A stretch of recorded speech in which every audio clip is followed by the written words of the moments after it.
All right, so we are back from grabbing a quick bite to eat. Um, and so now begins the process of installing the nine engines into Starship. And so I'm going to actually give a lot of.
Wait, what?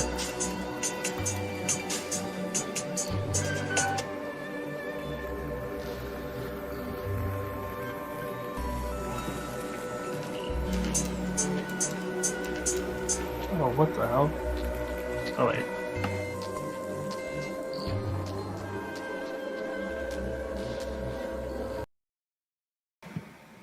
Alright.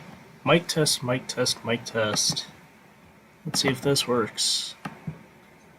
Mic test, mic test. Oh. Okay. Well, where is playing? Guys.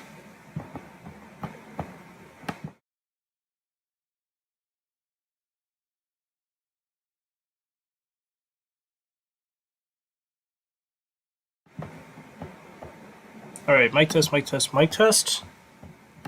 Let's see if this works. I think it has something playing in the background. Alright, there we go.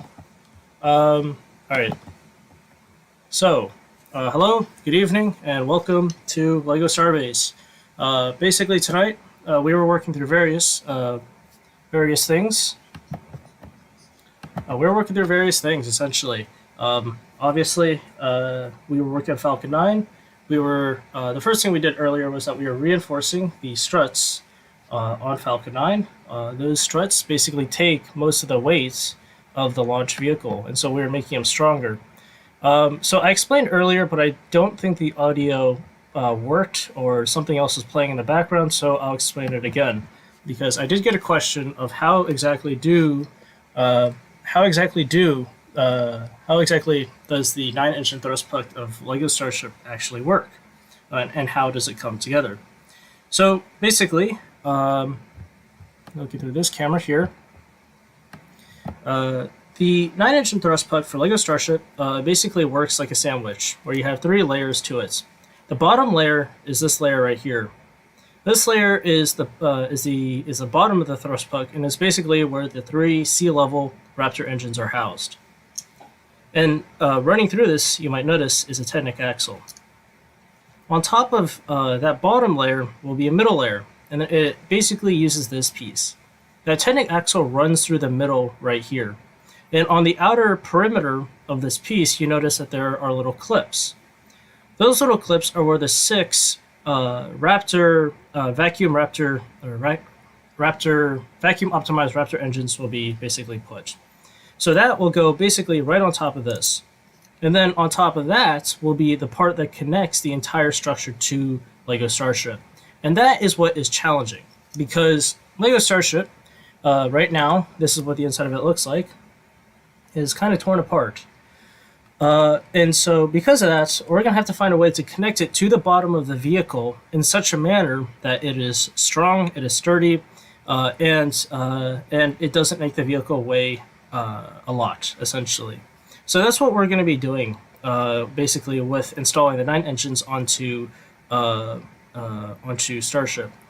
And it's going to be very interesting. We're going to walk through it, and this is one of the many projects that we're going to be doing tonight. Of course, I already mentioned, we already did Falcon 9, or we reinforced Falcon 9, which is standing right next to me. It's quite large. We reinforced the landing leg struts, and we reinforced the octaweb. I do want to go into a little bit of a kind of explain why I reinforced the octaweb, because I think it cut out earlier when I explained it. So the reason why I'm reinforcing the octaweb is because the octaweb is where the vehicle is held down onto the launch structure during launch. In other words, when the vehicle is put into the transporter erector, which is this very large truss structure that stands behind Falcon 9, the way it's actually connected to it is via the launch clamps, which are at the base of the rocket. Those launch clamps are basically what take most of the load and most of the weight of the rocket. So tonight, after we finish Lego Starship, and after we finish upgrading Lego Starbase, a lot to do, we're also going to be building the next big project. We're starting to build the next big project, which is going to be the transporter erector for Lego Falcon 9. And so reinforcing that structure was the first step, and many steps to come to essentially build a fully functional transporter erector, or as close as to functional transporter erector for Lego Falcon 9. I also want to close this off real quick with that I will be releasing instructions for all of my builds. And the reason why I haven't done it yet is that these builds are quite large, and they go for functionality, and so they push they push Lego to the limits, and that a lot of the parts are put under tremendous stresses uh, because they're not designed to function like the real thing. Like, for example, the chopsticks are not designed to function like real chopsticks. Lego is not designed to function like a real chopstick. But using physics and a little bit of design, you can get them to function pretty similar to the real chopsticks. But you're putting the parts under tremendous stress, essentially. But I will be posting instructions. But without further ado, let's get started on installing the 9 engines onto the base of Starship.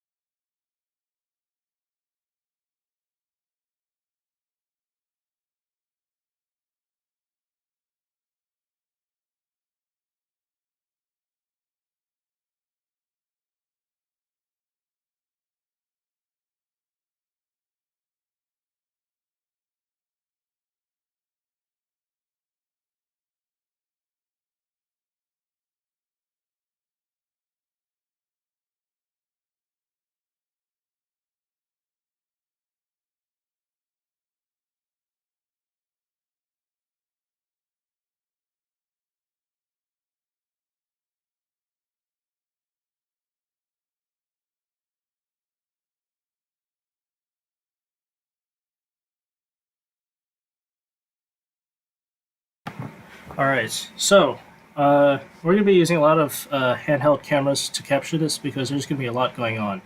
There's going to be a lot of sifting through Lego pieces, so it's going to be loud as heck.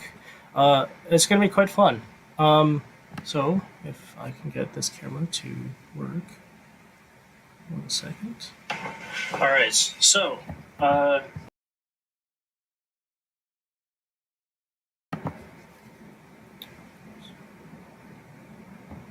1.34. Okay. So, where do we start? Okay, so like I mentioned earlier, this is the top piece. I might want to switch to a camera that... Switch to this one real quick. So, as I mentioned earlier, we got this top piece right here that we're going to use to basically attach the Raptor vacuum optimized engines onto Starship, basically onto Lego Starship. But they're all going to go inside here, essentially. So it's going to be interesting. It's going to be fun. But the first part in installing this onto Starship will actually be dismantling Starship, kind of counterproductive. But to install something new, especially with Legos, to do something radical, like install like way more engines, you got to first take something apart before you can continue. So that's the first thing we're going to do. And real quick, I'm going to build a stand for my other camera, which is my handheld camera, which I'm going to try to use to give you all as good of views as I possibly can while building this build, essentially. So 1 second. Hopefully that works. All right. Okay. So first off, we're going to start off with taking apart Starship. So basically, the way we're going to do this is that Starship uses the same build as Lego Saturn V. Essentially, that's how it all comes together. So because of that, we're going to basically take off the plates that form the outer circle of the vehicle, essentially. And this is all, believe it or not, but this is all just to install a few more engines into the bottom of Lego Starship. And yeah, so here come off all the plates that form the outer circle, and it's literally just the interior, or the structure is the same structure as Lego Saturn V for Lego Starship, because it has the same diameter. Technically, it's a bit wider than the actual thing if I were to actually put it to full scale. But yeah, so that's kind of cool. So also, Lego Starship has a functioning nose cone, so you can actually see half of it just came off, and that's because this part is the payload bay door, which opens up. So I'm basically going to walk through how I'm going to do this. I'm going to basically provide commentary, my thoughts and ideas. And one notable thing is that I don't design many of these things in like online software before I build them. I usually do it as I go.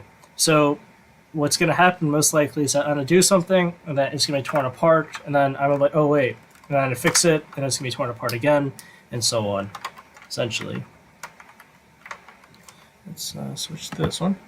So from this, you can see that we've basically cleared out space for those engines to go into Lego Starship.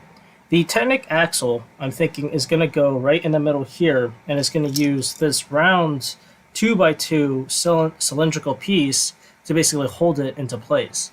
Now, my concern is not the fact of actually sticking the entire structure inside of Lego Starship, but it's actually the outer perimeter of the builds that will be basically left unaccounted for because the entire structure is around a 6x6 plate, whereas the diameter of Lego Starship is around an 8x8 plate. So you have one stud that's unaccounted for.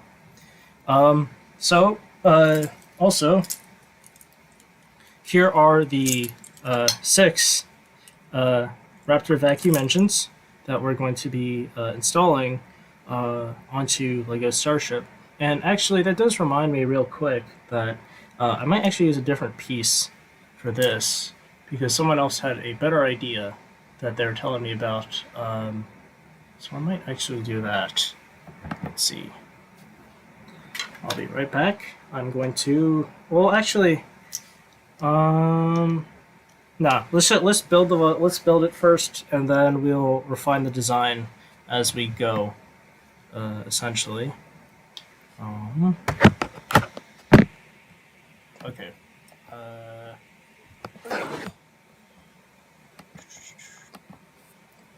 Greetings. Okay, anyway, so here we have the structure that holds the 6 Raptor vacuum engines. It goes together like this. Let's focus. There we go. So you have this Technic axle. You have this hole in the middle for the Technic axle to go through. We just slide it in. Just like that. And basically, you now have a way to attach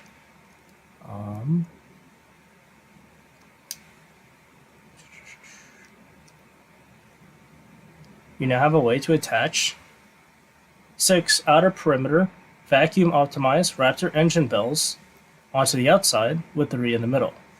And these Raptor engines that are vacuum optimized, these Lego ones, you might notice have this little indent that's sticking out on top of it.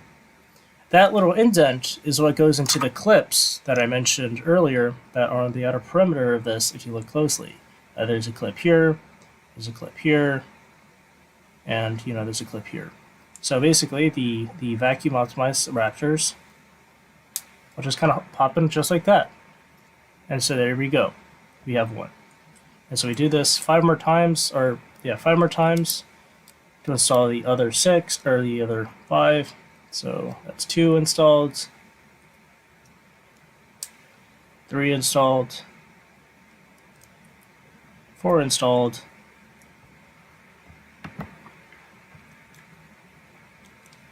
there goes 5,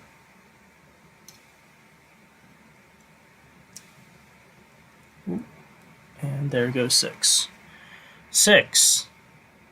6 outer perimeter vacuum optimized Raptor engines with 3 sea level optimized Raptor engines in the middle. There you go.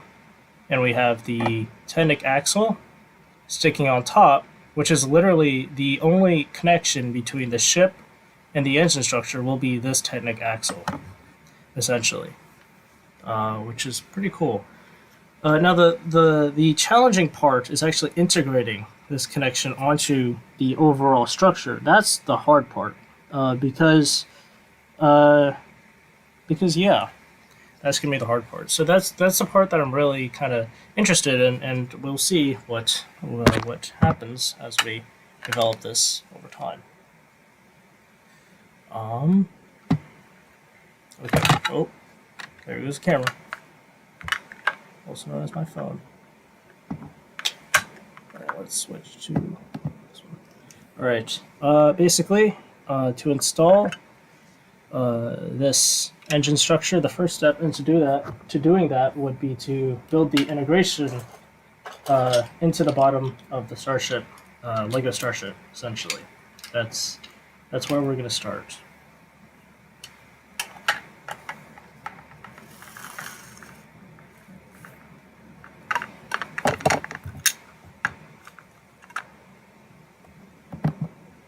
Alright, so looking here, we have Lego Starship, and so we're going to go ahead and just stick this part right here into the bottom. Oh, actually, before we even start that, we have to put something on top, because all of these don't have anything on top of them, essentially. I don't know if I have a 6x6 round plate that is free that I can use right now, so I might have not realized that. Actually, I think we need a 4x4 thing. Let's see.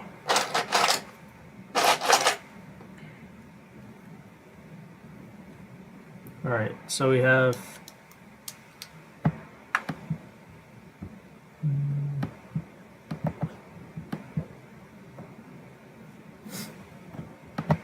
Alright, so we got basically 2 of these down, 3 of these down, and that is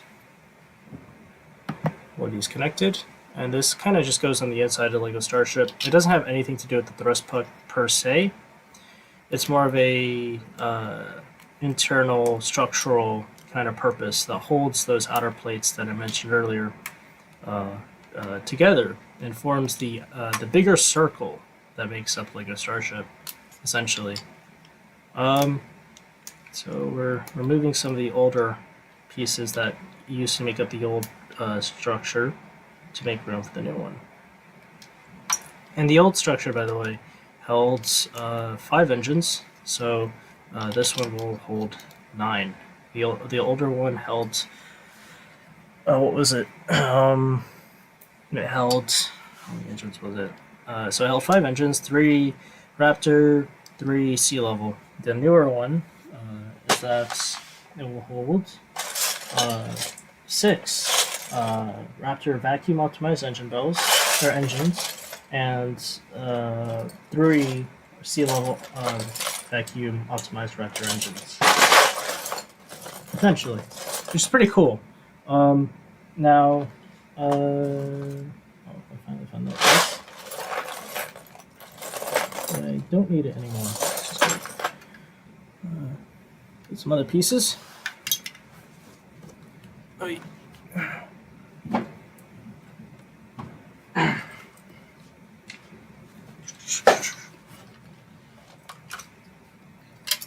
the thing about Lego is that Lego's expensive, so you always got to salvage parts from wherever you can find them to build stuff, which is what I'm doing right now.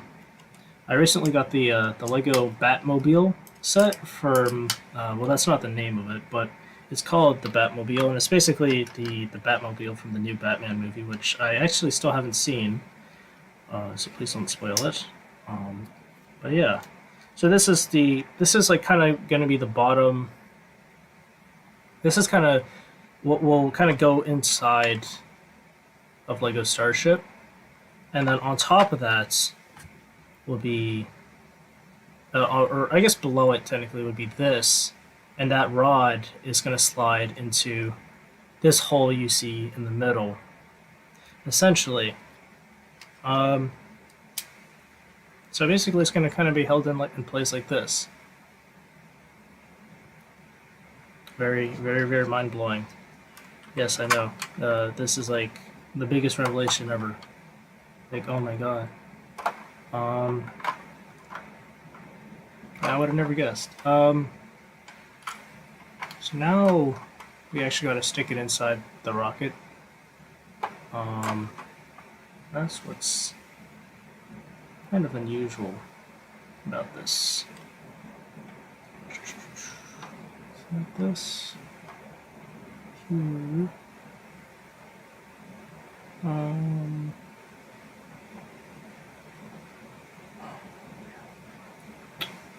That's probably because that's unusual. Interesting. So basically, right now we're kind of trying to insert the 9 engines onto Starship, and basically what's going on is I would love to use one of these pieces on the bottom, but the problem with these pieces is that there's no hole for that Technic axle, which is what is holding this assembly to this assembly. There's no hole for a Technic axle in this unless I were to manually drill one. So I can't really hold the entire bottom of the Starship together, which is interesting, and also it's going to be a unique problem to work around. Engineering with Legos, you got to work around the limitations of Lego bricks.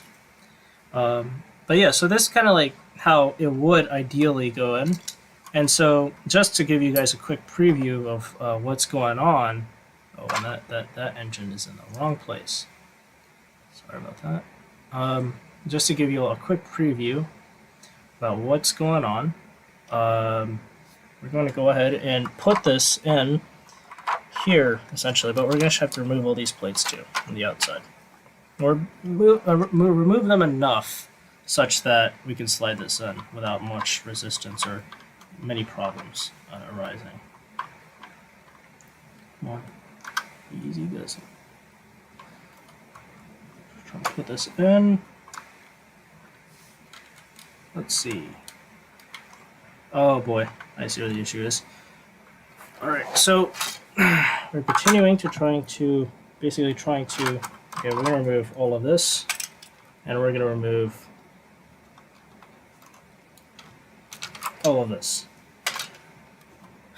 I have torn apart this vehicle to an ungodly extent, and we're already starting to see issues with that, so let's actually not do this.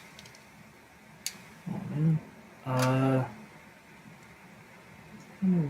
Shouldn't have an issue technically. I mean, we could use smooth 2x2 plates to kind of smoothen it out. Basically, these white pieces were kind of sticking up, so it wasn't flush with the other bricks, and so that could cause an issue later on. Although it's probably not that big of an issue, but it could cause an issue. And I don't know, I like my builds to be fairly sturdy as well.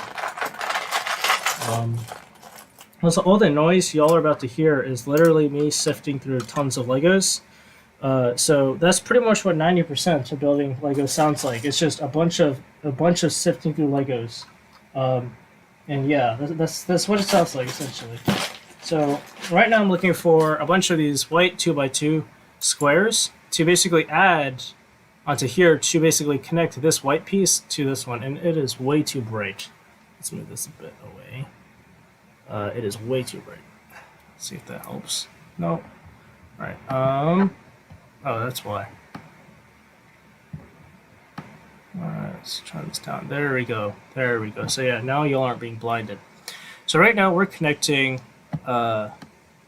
this white piece with this gray piece, because this white piece was kind of sliding up. It was kind of sticking up. It's kind of like sticking up, so we want something to hold it down. So that's why we're sticking these kind of on top. This part right here goes inside the vehicle. This would technically be the bottom of the fuel tank, essentially, but so it's not part of the thrust puck assembly. This right here is the thrust puck. This right here is technically the bottom of the fuel tank, and so the thrust puck, once again, for anybody who's just joining, basically the way the thrust puck of 9 engines connects to the bottom of the fuel tank is basically through this Technic axle right here, and through this hole in the middle right here. And that Technic axle slides into that hole, and that's what holds it into place.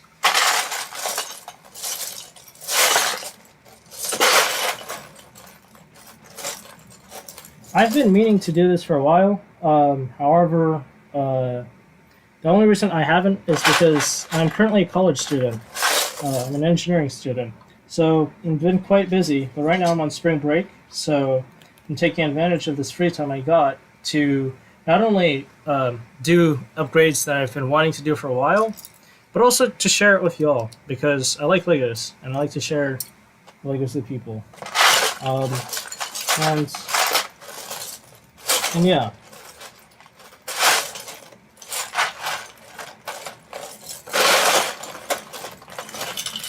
As for the instructions, just to continue on the instructions I mentioned earlier, I'm going to be doing instructions for my models. I've already actually started making some of the instructions for them.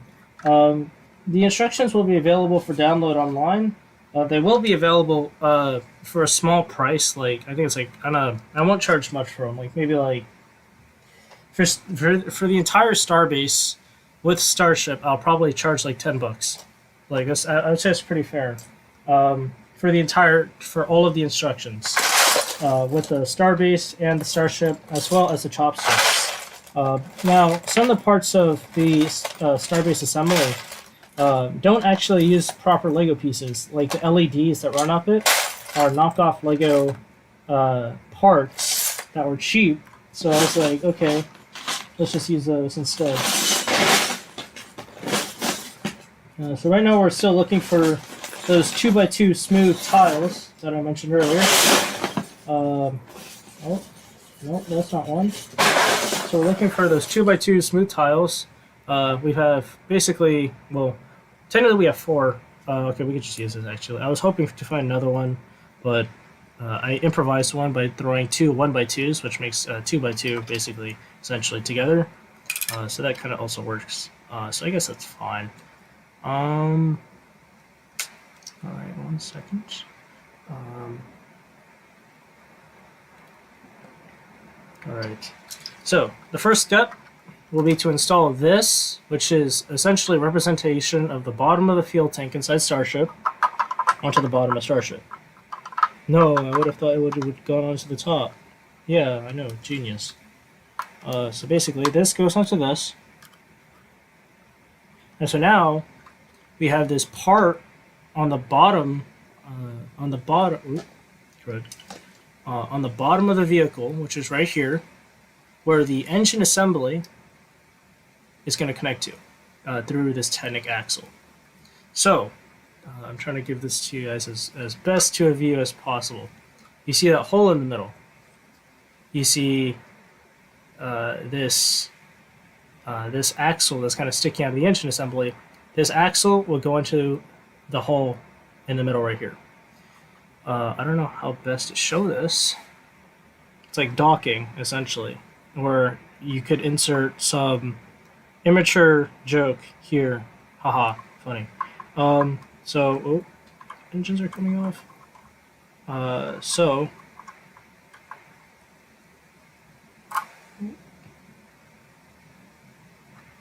Let's turn on the flashlight so y'all can really see what's going on here. Okay. You see that axle in the middle? Yeah, you can see it. That axle in the middle is what we're currently using to hold the engines in place. Now, we're going to push it all the way in. Right now, we're aligning the structure together. That's the wrong way. I want to be the other way. Nope. There we go. Push it in, and there we go. The engines are attached to the bottom of the vehicle. So there we go. That is basically 9 engines attached to a stripped apart Starship that I'm going to put back together. However, we're not done yet. We have attached the 9 engines, but we're not done. Because this thing uses the Saturn V assembly style, you have, well actually, are we done? Actually, you know what? I think we are done. I think it's safe to say that these are, well, we still have those gaps over here. Okay. Well, it's, well, yeah, I guess I could say that for now we're done. So now we're going to put, basically now that everything's attached together, we've installed the 9 engines onto the bottom, and here's a cool little look at them. 9 engines. And Just to kind of reiterate what we said earlier, this is the structure that we built for the bottom of the fuel tank. This is the engine assembly, and it's all connected through one single tendon axle. Essentially, one single tendon axle, and that's all it takes.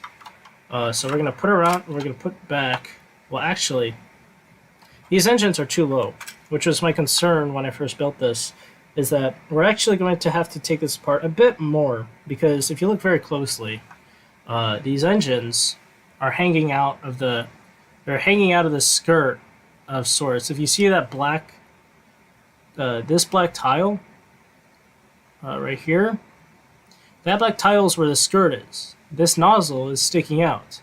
So we're going to actually have to move these engines more up into the vehicle.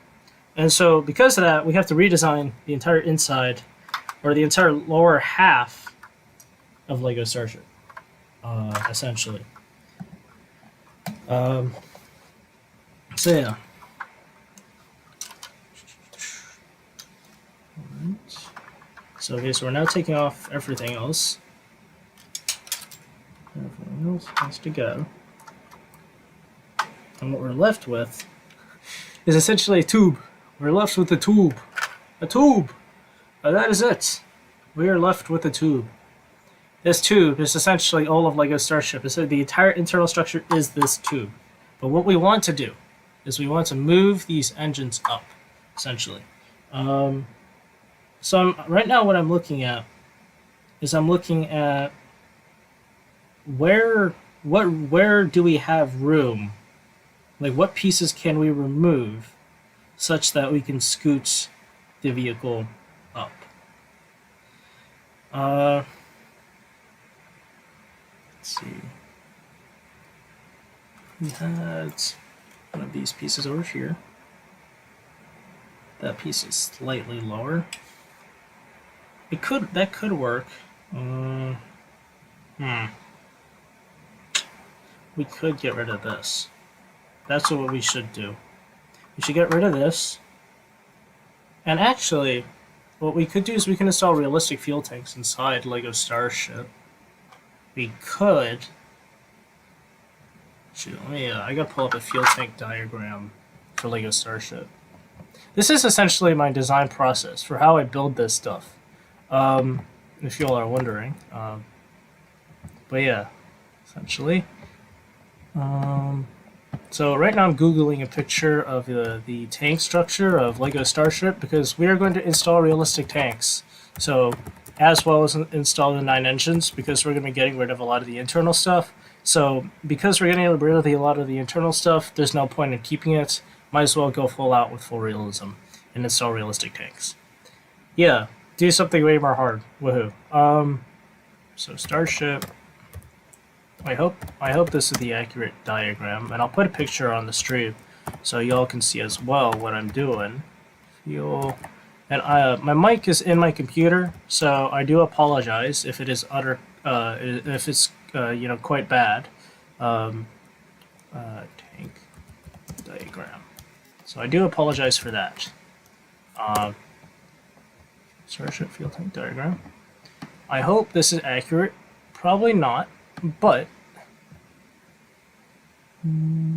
I do remember that I thought they swapped the placement of the LOX tank and the methane tank, if I remember correctly.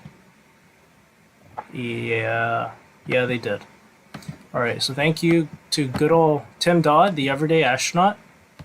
Credit goes to him for his awesome diagram on Starship's fuel tanks. And I'm going to put it up on the stream so y'all can see what's going on and what we're going to be trying to build, trying to replicate out of Lego. So not only by the end of this stream, or by the end of today, we will have installed 9 engines onto Lego Starship. We will have installed realistic tanks inside a Starship, as well as a bunch of other things that I still have to do, like building the transporter rector for Lego Falcon 9, as well as upgrading the chopsticks. There's a lot to do tonight, essentially. So yeah, I hope you all will stick around, because there is a lot to do. And if not, that's okay. Oh, did it load? Oh.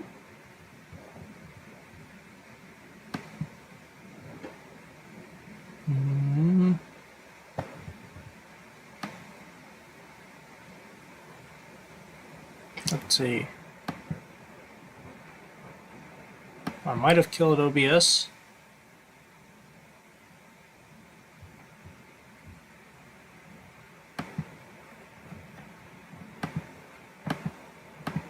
Alright. Huh.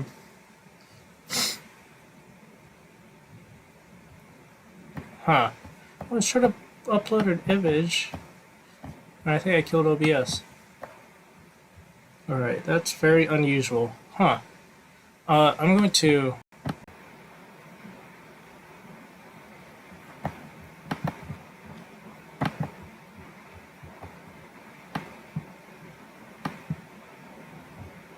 Alright, are we back?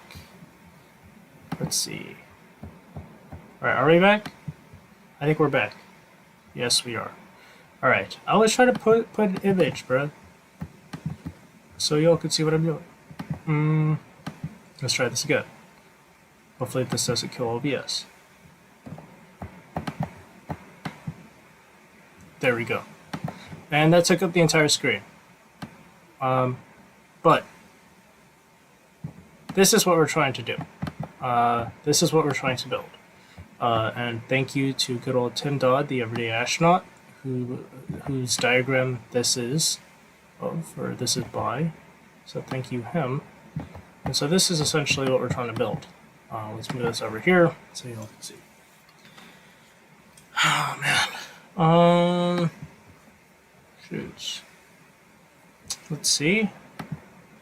So, what exactly is this stream, if y'all are wondering? This is sit down and build stuff with Kyle while I talk about random stuff, talk about Legos, and so if y'all are down for that, stick around, because there's going to be a whole lot of that tonight. Because I literally have nothing else to do. I'm on spring break. Woohoo! So yeah, that's essentially what this is. So I'm looking at the diagram of Starship's fuel tanks. We have the engine section on the bottom. The header tank for sorry, not the header tank, the LOX tank is the biggest tank inside Starship. That is because to go to space, you need liquid oxygen as well as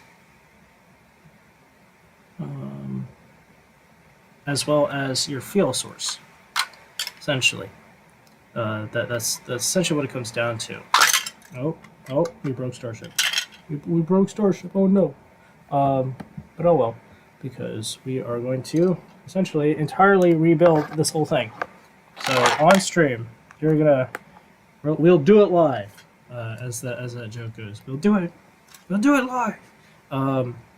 So we're gonna rebuild Starship, essentially, from the ground up. So y'all are about to see a Starship be born. That I did not want to do this. To be honest, I did not want to have to rebuild the entire thing. But anyways, as I mentioned earlier, the engines were sticking out of the skirt. So now that I moved them up, now they're not sticking out of the skirt, and this piece is falling off. So now they're not sticking out of the skirt, which is what we want. Which is exactly what we want for this build, essentially.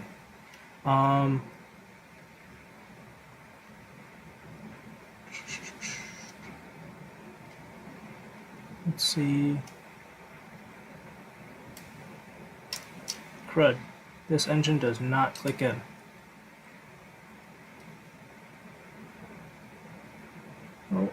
Oh, no, it's not going in. Come on. That's unusual.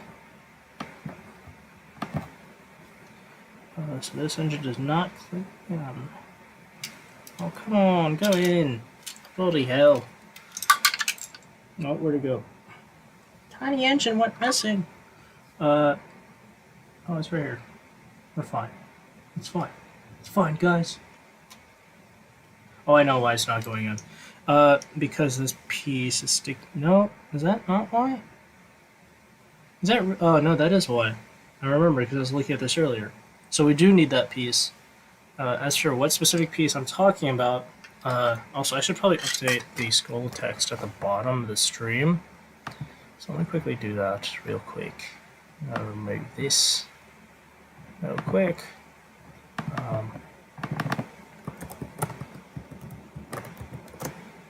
Commentary.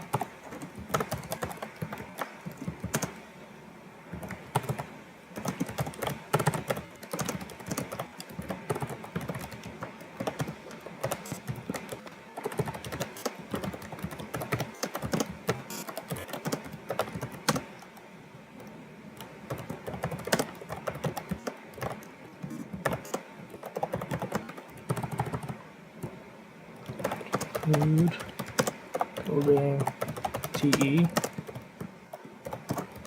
Falcon 9 upgrading Lego Starbase. Alright, let's update that so that shows a bit more of what we're doing. Okay. Man. Alright. So we have another issue. And that is... But I know how to solve it. That's not the hard part. But to solve this issue, we are going to have to...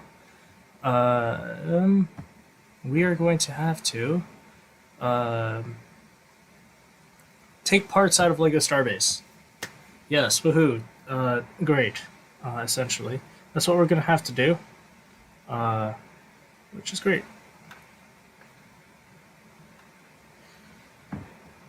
Okay, be right back. Well, actually, y'all will follow me along, essentially, as we get this one piece that we need from the... Actually, maybe that's not a good idea. So I don't want to... so moving on. Alright, we'll be right back.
Alright, so we got the piece we're looking for, which is great.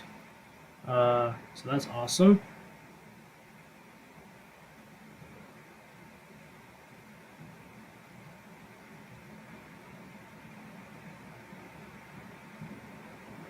One second. Alright, so we are back. While we're doing the British accent, sorry about that, but we are back. And so we're continuing to install our 9 engines onto Lego Starship. That's what we've been doing, as well as earlier in this evening. For those who are just joining us, we essentially did other stuff where we upgraded Lego Falcon 9, which is over here. We did some structural improvements to make it stronger. But now we're basically completely rebuilding Lego Starship from the ground up, with realistic fuel tanks, hopefully, and everything else. But where do we start? Well, we're going to have to start from the bottom up, like I said earlier. So, I was looking for this piece. This piece is a piece we need. Why do we need it? Well, you're about to find out. So, in case you're just joining us, this is the 9-engine structure for Lego Starship, essentially. But those middle 3 engines via the previous... let's focus this real quick. Via the... Oh, I dropped it. Via the previous method we used to build it, basically had the engines not be perfectly aligned, and that also introduced other problems, such as not all 3 engines being able to go together. So by doing it through this method, hopefully what we can do is we can eradicate that issue entirely. I don't know why I keep doing the British accents. Well, it's yeah. But yeah. So that's what we're doing. Let's see if I install this here. Won't that cause them to stick out a bit more? Because then that goes there. This goes here. Then these. This doesn't work, huh? I was hoping this would work. I guess you don't use that then. I guess you have to use it on a axle that you can freely rotate. Oh wait, no. It does work, I think. Let's see. Does it? That looks roughly aligned, actually. I think that does work, huh? It does. So these go here. Not that engine. These sea level engines go right here. Essentially. So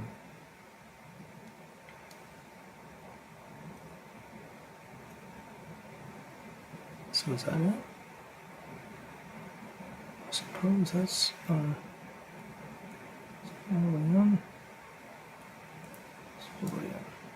so there we go. We have our sea level engines now installed on the new piece that I wanted to realize that we have to use. But the only issue is that these put those other pieces a bit lower than what we wanted. So to find a workaround, we're going to remove these gold 1x1 tile pieces that we had originally on top, and we're just going to kind of put them. And we run into the original issue we had, which was this piece is a pain to work with. A lot of pain to work with.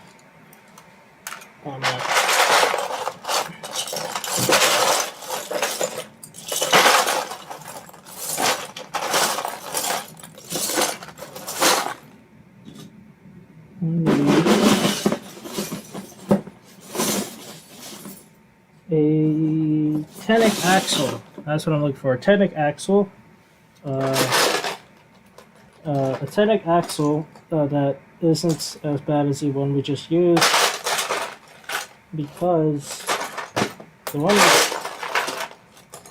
one we just used had this little piece that kind of doesn't allow other parts to be flush with it.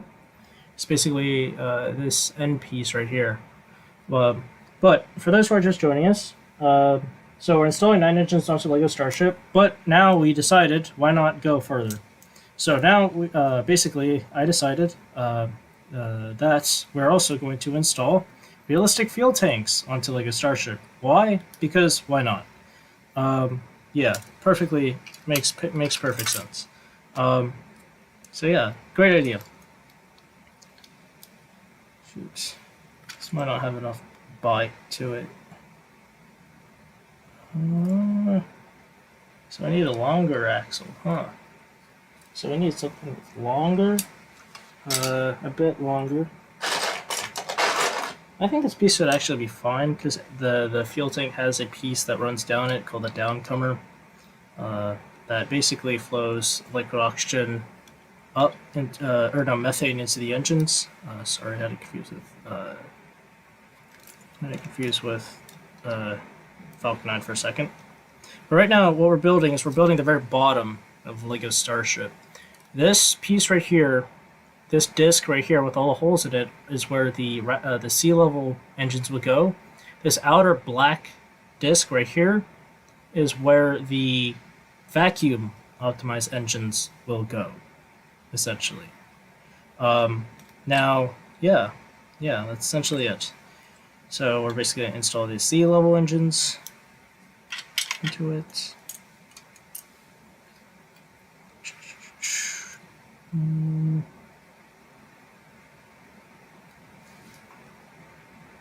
if we install it like that.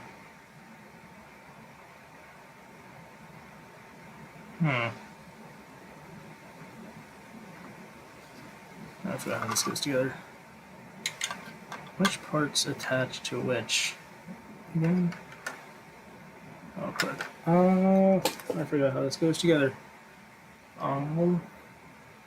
That's why I probably should not be taking this apart. If I remember correctly, the big plates go around here. The other tiles go around. Is that right? No, the big ones. Did they attach to here? Did they? I think so, actually. Yeah, that might be right. I think so.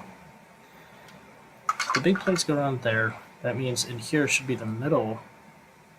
And it's still not aligned, which kind of sucks. Oh wait, no.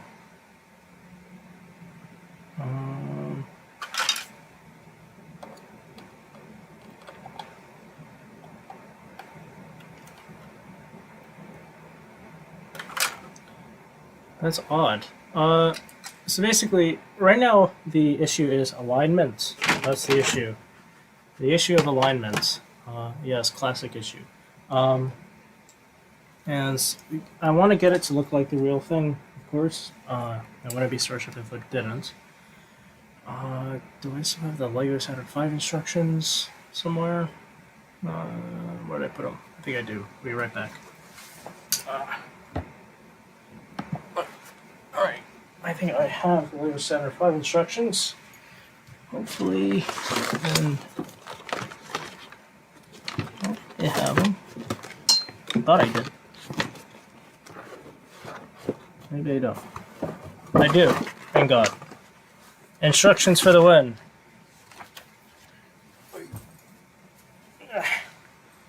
Lego Saturn 5 instructions. Alright. So. Hi. Welcome to the stream.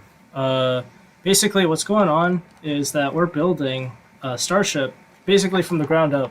Because we were trying to install 9 engines into it, but to install the 9 engines, we have to scoot the engines like farther up, just due to how it's built, how they're built, and so because of that, we have to rebuild the entire thing. So because we're rebuilding the entire thing, I decided, why not? Why not build realistic fuel tanks? Why not take it a step farther? Because I already did that with Lego Falcon 9, time to upgrade Starship. Because Starship just had the Saturn V internal structure that we were using. But this is the bottom of Lego Starship, whereas the rest of Starship, I demolished it. Because we're building it from the ground up, essentially. So that's what we're doing. It is a mess on the floor, as you can see. But I don't want to get sidetracked, but just other things we're going to be working on tonight, because we're not just doing this thing, we're also doing a bunch of other things tonight, because there's a lot of things I want to do with my models that I have had time to do because I'm a college student, and I'm on spring break now, so I suddenly have free time. So earlier we worked on Lego Falcon 9, where we did some structural improvements to it on the landing legs and on the bottom of the rocket, because we're going to be building a really big transporter erector structure, or TE structure, that's going to go with Falcon 9. And that's also going to be done on stream. Maybe on the stream, maybe on a different stream, depending on what day or if I even get all that done tonight. But yeah, so right now I have like all the time in the world, so why not use it to build Legos? Yes. But that's essentially a quick speed run about what we're doing on stream. And so if you have any questions,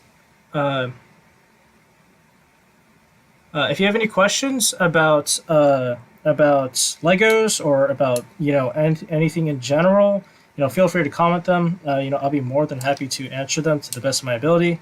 That being said, I am no Scott Manley, so I won't know any like super duper technical stuff. But shoot for any questions you may have, essentially. Thank you. I appreciate the compliment. But yeah, so that's essentially what we're doing. And so right now, I'm just looking for pieces because a lot of this stuff I don't design like online and then make instructions for and then build. A lot of this stuff I build and design at the same time. So like right now I'm like looking, what pieces do I need for this? What do I need to do for other stuff, essentially. And so I was going to use this original axle right here, this one.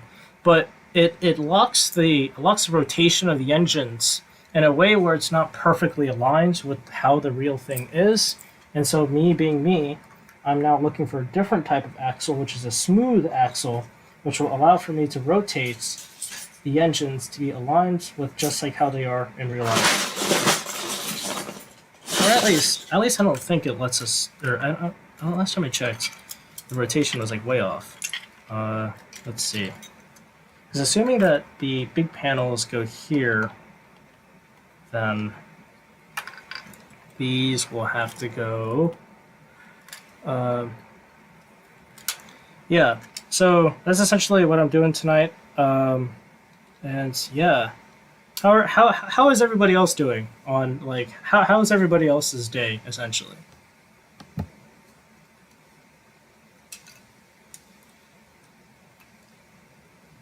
Oh, all right. Well, I hope everybody's having a good day. For those, if anybody else on stream or in the chat is in college, I hope if you're on spring break, I hope your spring break is going well. Yeah, I hope it's going well. Hey, that's great. That's great to hear. Yeah, we're gonna have to attach a different axle onto these because the axle, the Technic axle, doesn't allow for very specific rotation. Dang, I didn't realize that. Well, actually, well, anyway I put it, it won't change, will it? I put it like right here. No, it won't change because how? It's gone. Because here we have this one. The middle part will be right here. So, okay, so a quick speed run about what I'm looking at.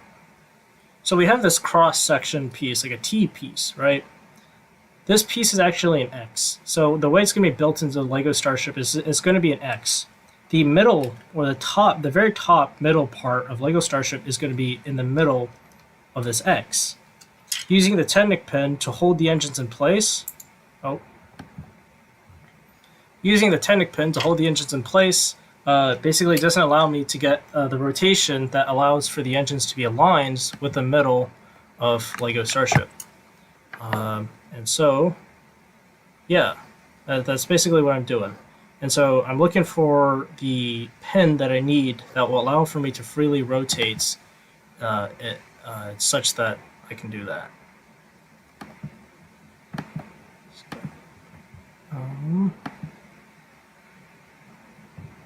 Switch this. That's odd.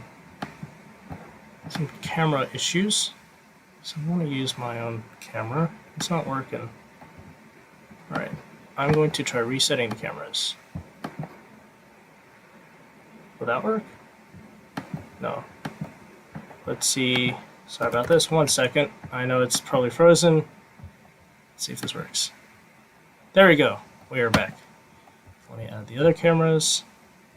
The other cameras that show the messy area of which I am in.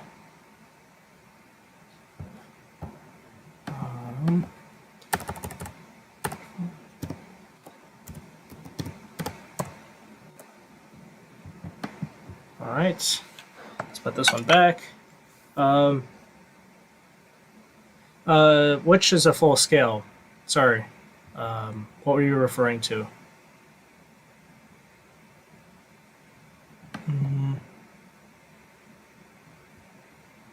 Let's see, 1 second.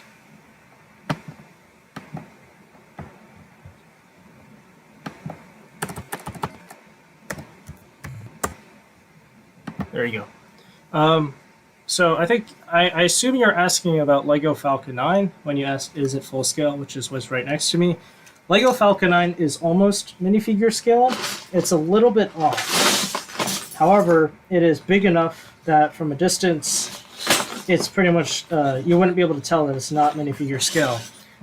Now, obviously I'm sitting, roughly or somewhat close to it, so that kind of gives you an idea of how big it is. Now, I do have a Lego minifigure. Let's see. I have a Lego minifigure on my desk, or actually I have a Lego minifigure next to me. just to give you some scale as to how big Lego Falcon 9 is, I don't know if you'll be able to see it, but in my hand is a Lego minifigure. This is a Lego minifigure. Here's it next to Lego Falcon 9. It's pretty big. And it's not even minifigure scale fully, but it's big enough that it's close to minifigure scale. And so here you can actually kind of see the landing leg strut of Lego Falcon 9. And so I'll put the minifigure like right next to it. And you can barely see him. Let's zoom in. And there you go. Oh, we got someone's head right there. But, yeah, you can kind of see the minifigure. Kind of. He is right there. And to zoom all the way out, basically, he is next to the landing leg of Falcon 9. So it's quite large, to put it simply. It's quite large. So Lego Falcon 9 is not minifigure scale, but it's close to minifigure scale to answer your question.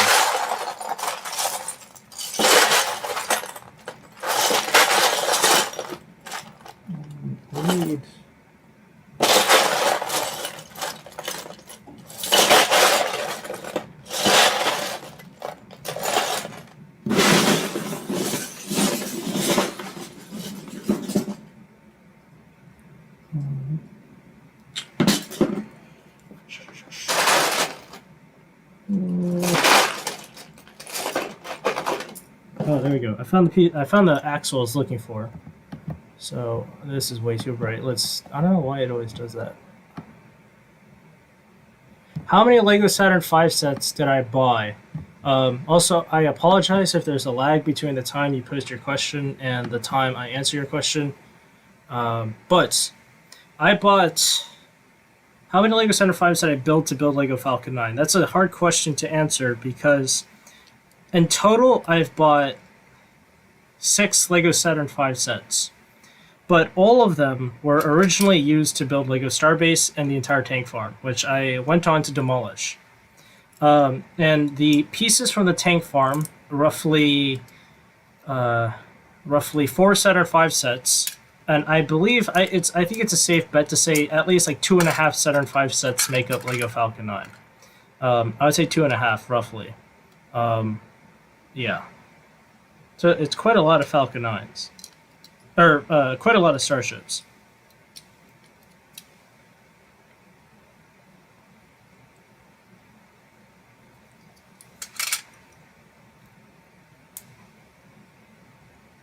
Interesting. Interesting. That's very interesting.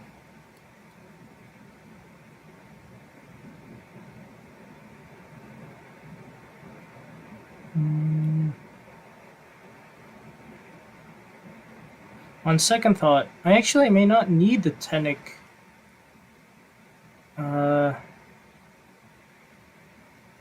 may not need the Tenic piece to hold it in fully. If I'm looking at this correctly, which is very interesting. So we should probably put this the other way. Interesting. That's very interesting.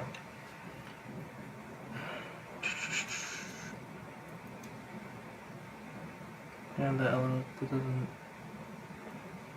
So the microscopic Lego logo might be an issue, though. I don't think it will be. Hopefully not. Will I stream Simple Rockets 2 again? Good question. I've been busy, so maybe over the break I could do one, a Simple Rockets 2 stream. Yeah, I definitely could do one.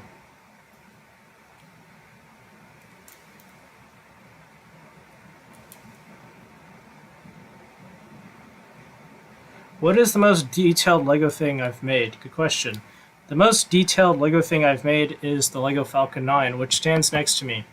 This Lego Falcon 9, although it looks plain on the outside, is ridiculously detailed. The reason I say that is because the inside of it is completely hollow. It has realistic fuel tanks in the places where all the fuel tanks should be. it has interior plumbing, so it has like the downcomer, everything that the real Falcon 9 has. As much as we publicly know, is inside that Lego model of Lego Falcon 9, with the exception of the COPVs, because those are a bit. It gets kind of tight on space when you're having to make it hollow, but then you also have to install a bunch of stuff to make the structure pretty strong. And I will do a video on the Falcon 9 model eventually. At least I plan to. Because I did one on my older Falcon 9 model where I showcased it, and so kind of like to do another update would be would be cool, essentially. Wait. Shoot. See if this will work. This one. There we go. That works. Okay, so we're continuing with the 9 engines, but also kind of rebuilding Lego Starship as well.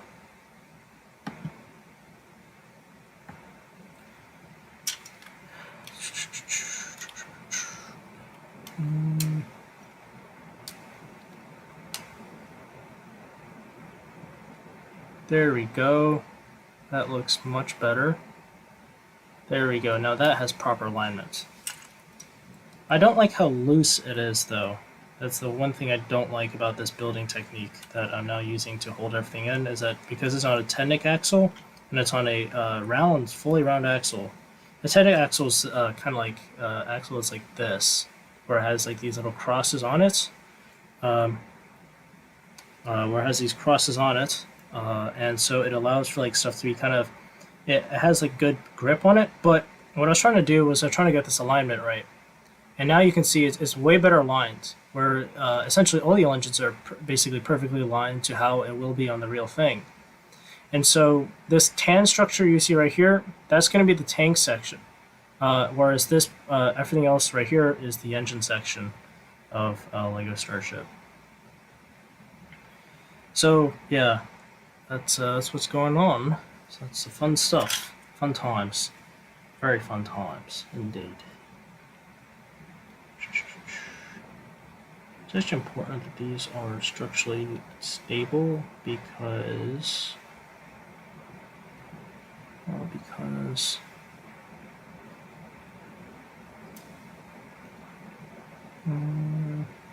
there we go. This will go like roughly here. Oh, is that too far up? That's too far up. Here they're kind of sticking out though by a little bit. I don't like that. Dang. How can I change that? It's literally like half a piece. Is it one time? I don't know, if I flip them, I think if I flip them, it won't work though. Wait a second. If I flip this... Also, actually, if I do it this way, where I don't need the 10-nick axle, I don't think I'll have to dismantle the entire, or a lot of the internal structure as well.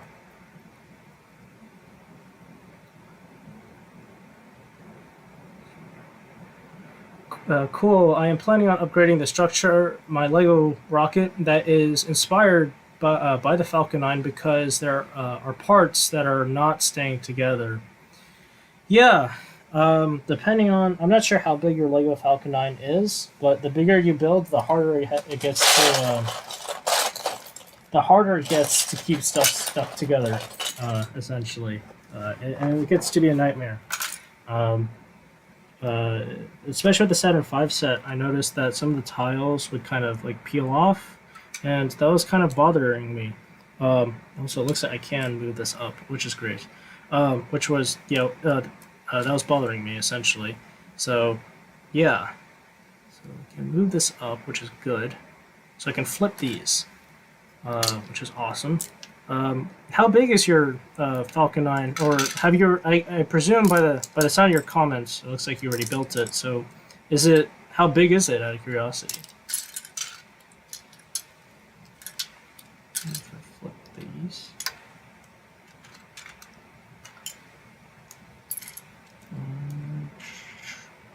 So I'm basically swapping. So these used to be like this, and now I'm moving the tan piece on top of the white one, whereas before the white one was on top of the tan one. And hopefully this should scoot the engines even like half a plate up into the skirt of what will be Starship once I put everything back together. Hopefully this works. Legos.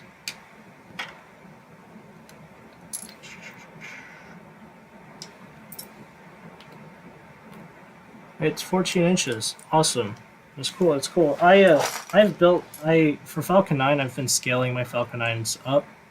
Like I used to build like my first Falcon 9s weren't that big. They were like 4 studs wide. Now there are 6 studs, technically 8 studs wide in total. So they're quite chunky boys. Quite big in general. Quite chungus. So I do this, and then stick this into here. Shoot.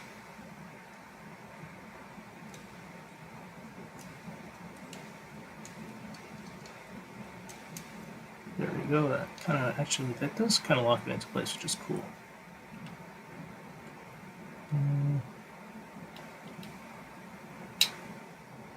There we go. That is loosely on that. So this is the bottom of Lego Starship. Okay, and then we add this to here. I was hoping that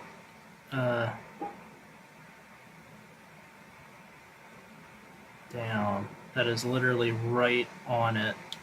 Damn. I think that's perfect though. Talking about skirt alignment with the engines. You can kind of tell. So if I can get this to focus. Yeah, there you go. You can see that the engines are perfectly aligned with the bottom of the skirt. So that is perfect alignment right there. And so now that we have the engines in the perfect place, we're going to build everything up, essentially.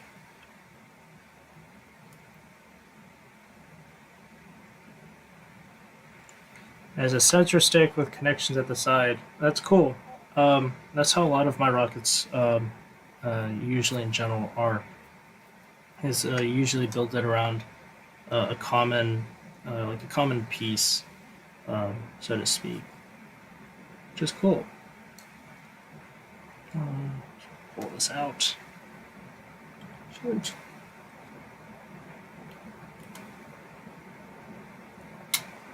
I don't know if you all saw, but the SLS rollout looked pretty cool.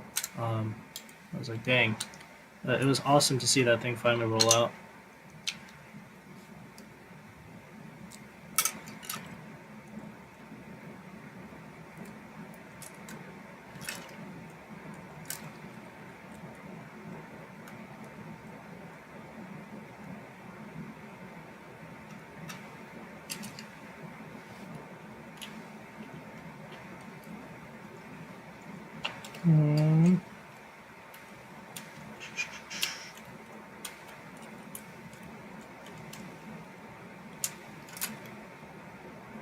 Wait, we can probably put the 6. Oh no, we built it all around it, so can't do that. Can we? Let me count. Oh, bloody heck.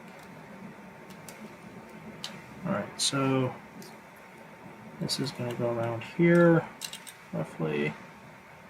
It's going to go into here. Yeah, there we go. So that's good. Then what next? So next is the skirt. That's the hard part. Building the round part of it is what's going to be hard. Okay, so we're building up a Starship.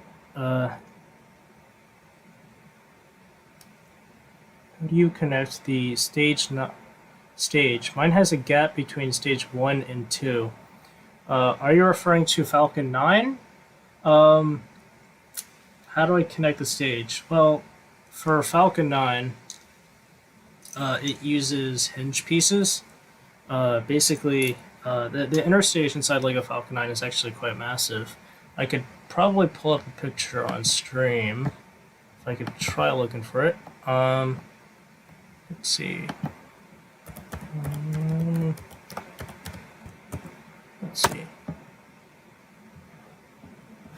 I know I sent the picture of it to somebody, so let me try to find it.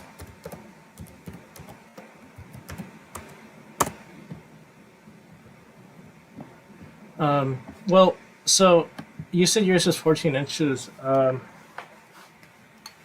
do you connect the two together? For my older Falcon 9, that was built around a 4x4 square. I basically had it connected via studs, where I had 4 studs, so 1 stud in each corner, and it just went on right on top. For my bigger models, all the inner stages are built around hinge structures. Falcon 9 Starship. Okay, I could show you. Yeah, I'll show you Falcon 9's inner stage. So here is the second stage of Falcon 9. You can see MVAC, but if you look closely, you notice that there's these hinge structures right here, here, and here. And grabbing Lego Falcon 9, which is massive, grabbing Lego Falcon 9, you can see the inside of the inner stage has these red hinge structures. So those hinge structures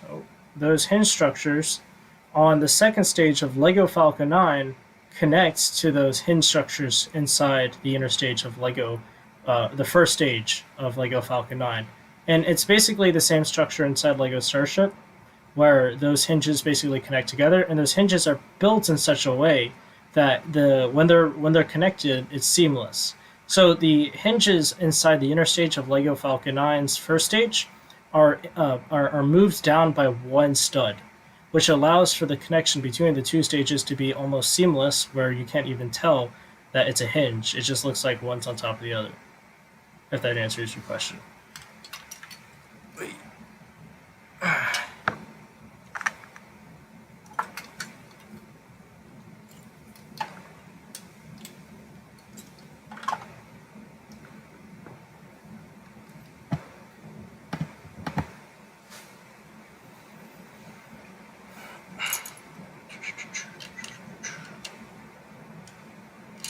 Hopefully that answers your question.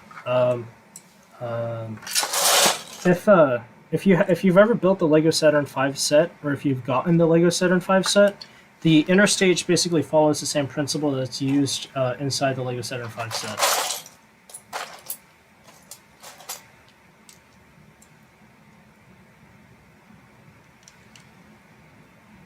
That will go around here. That will go around here.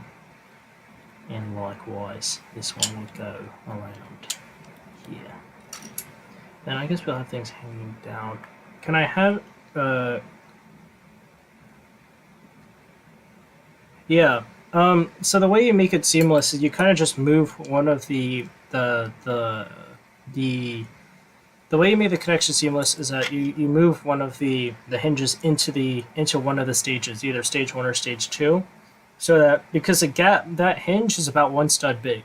So when you move it down, that indent basically takes up, the entire 1 stud, and they can still connect, essentially. And so you have kind of like a pretty seamless connection, which is really nice.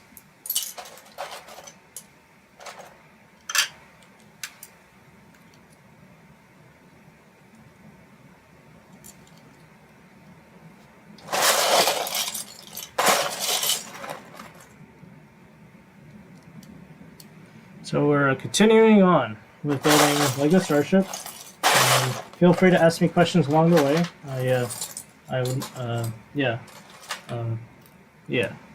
So we're continuing on building Lego Starship. Right now we have built the engine structure. We're missing one engine. It's right here. We built the engine structure, and so Yeah, and so now we're building everything up. And so we're going to be doing realistic tanks, and we have a diagram of the tanks in the corner of the screen by Tim Dodd, the Everyday Astronaut, so y'all can see a reference of what we're building.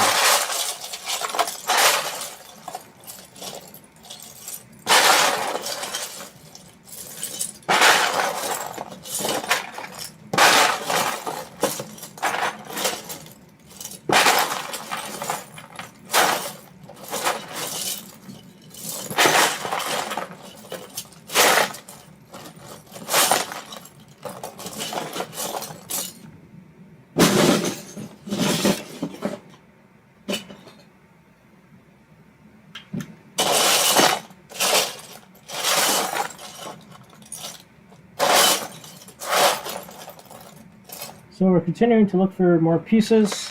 Right now I'm looking for 2x2 tile plate pieces, but these ones aren't smooth.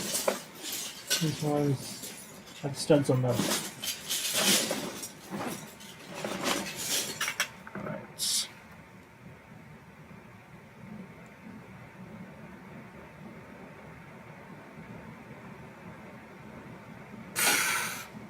Yeah, it's tricky building engine bells for Lego rockets. Yeah, I definitely agree with that. Yeah.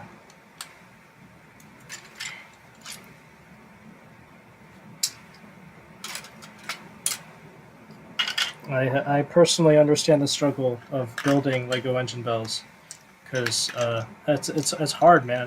Building engine bells is extremely hard, both in real life and out of Legos. Yeah.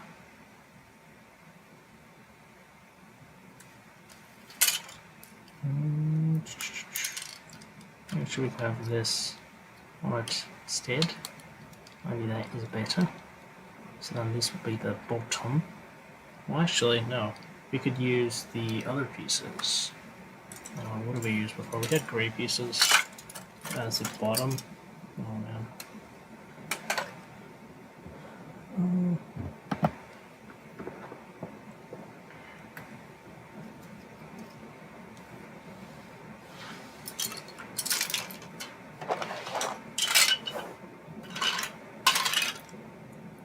For where I put those pieces.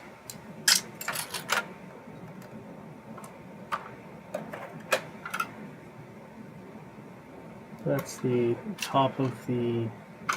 Well, actually, I don't think it doesn't matter actually. We'll just use the tan pieces.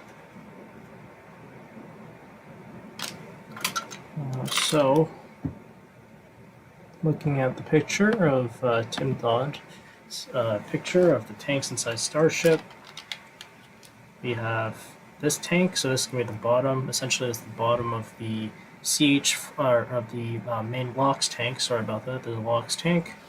Then inside that LOX tank, we have a downcomer, which is a tube that goes straight up the middle of the tank and delivers methane, CH4.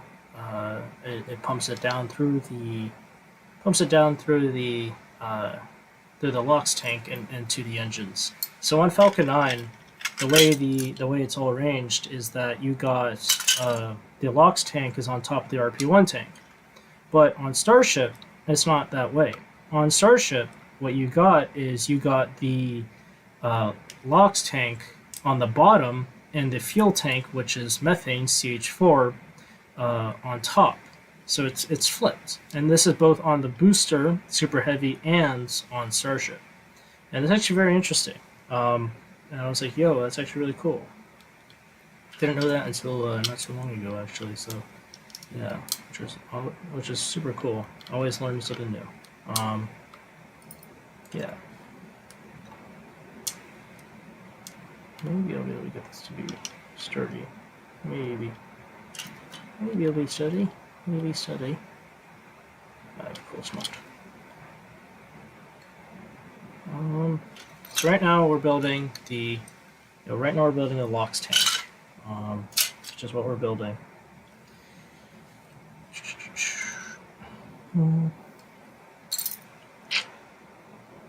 Let's see. I thought, would it be better if we use these instead? Well, no, because then we have a common piece, I suppose. Like this, if we built it around that old structure for these, then it wouldn't be that much of a problem. The only problem is, I guess, well, let's see. Let's see if we actually use the same Saturn V build technique. Actually, let's see if we use the same Saturn V build technique. But we scooted everything up. But we're going to close off the hollow section. Oh, I broke it. I should probably switch to that other camera that's closer so you'll see what I'm talking about. So here we have basically the white part is the LOX tank and it's hollow. There you go. So there's the bottom of what will be the LOX tank, essentially. Damn, that's really flimsy. That is very flimsy. I don't trust that at all. How can I replace this with something that is way stronger? Well, if I could this fit? Would this even fit around it? I don't think it would. No, it wouldn't fit.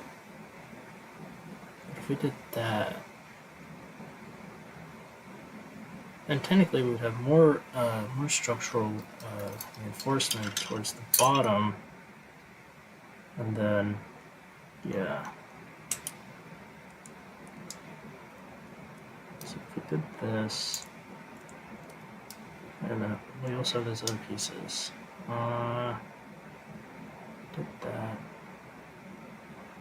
But we want to do something like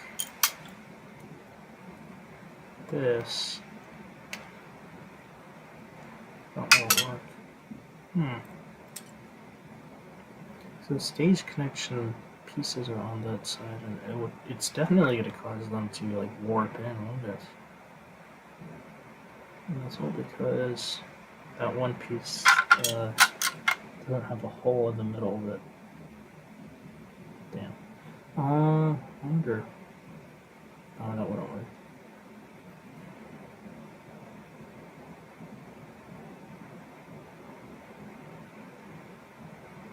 I see. That's pretty cool. That's pretty cool. That I haven't built very complex engines, so to speak.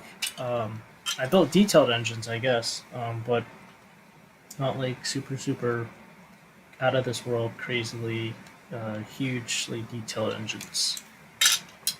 But that's really cool, actually. That's really cool.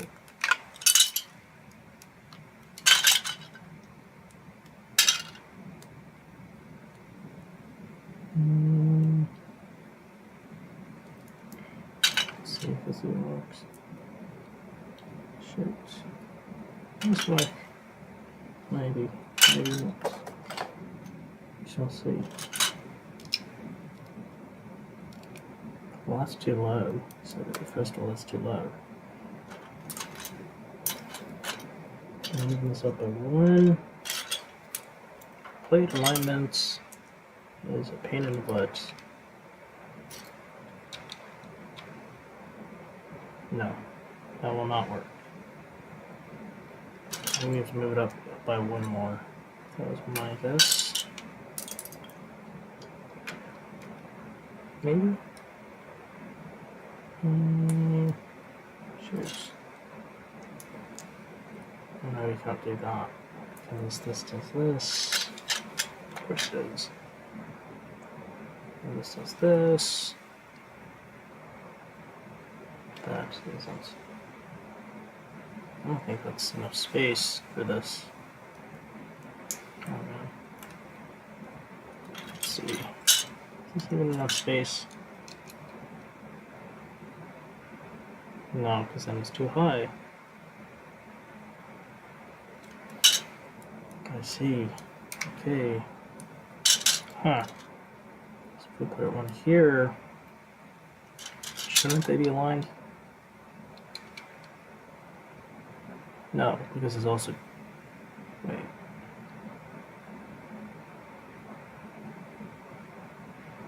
Yeah, that's also too high. Shoot. Put this instead. See what happens if I recall here.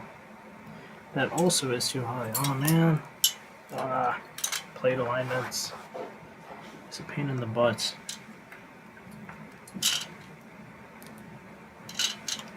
Well, put one here. That also isn't aligned because that doesn't work. So I would have to scoot this one maybe down by one more tile, maybe.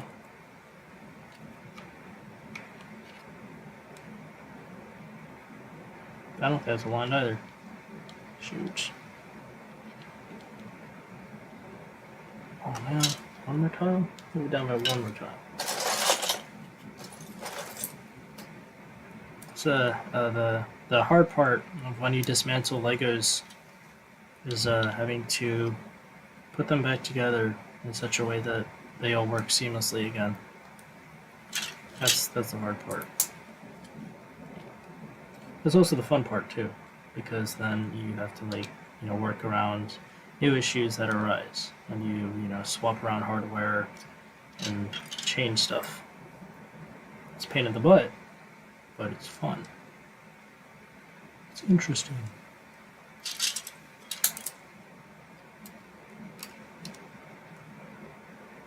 Will this even attach? No, it won't. Of course not.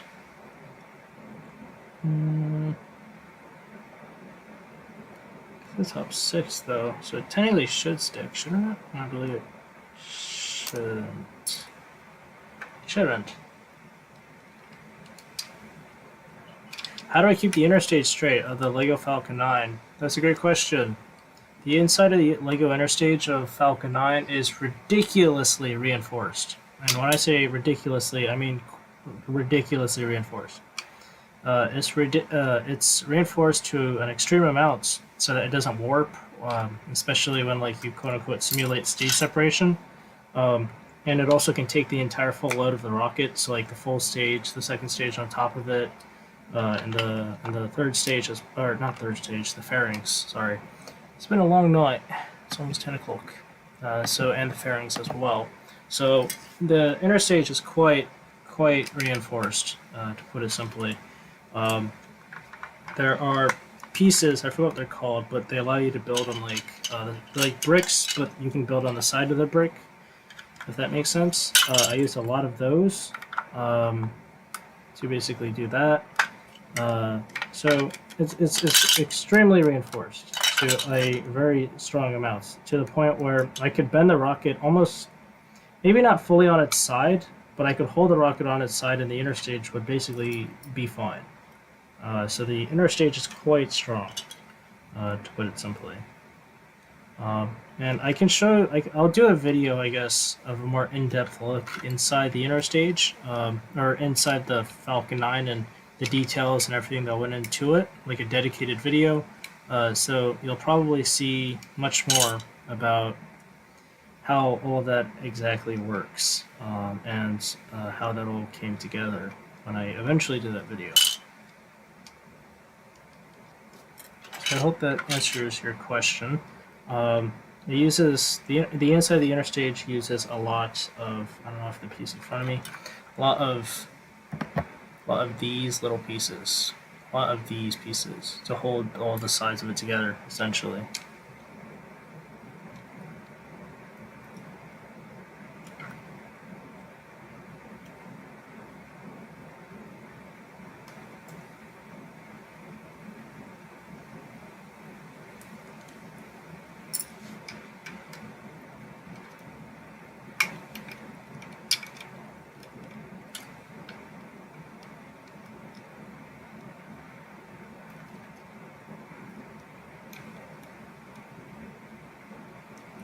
That's good.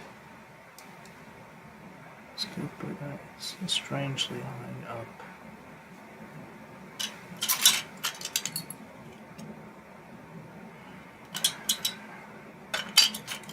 No. Yes. It should hold.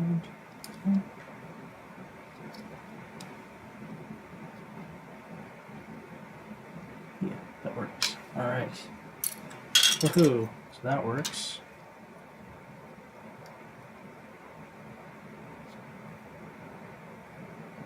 Yes, I have built the fairings for Falcon 9. I also have built a hollow nose cone for Starship.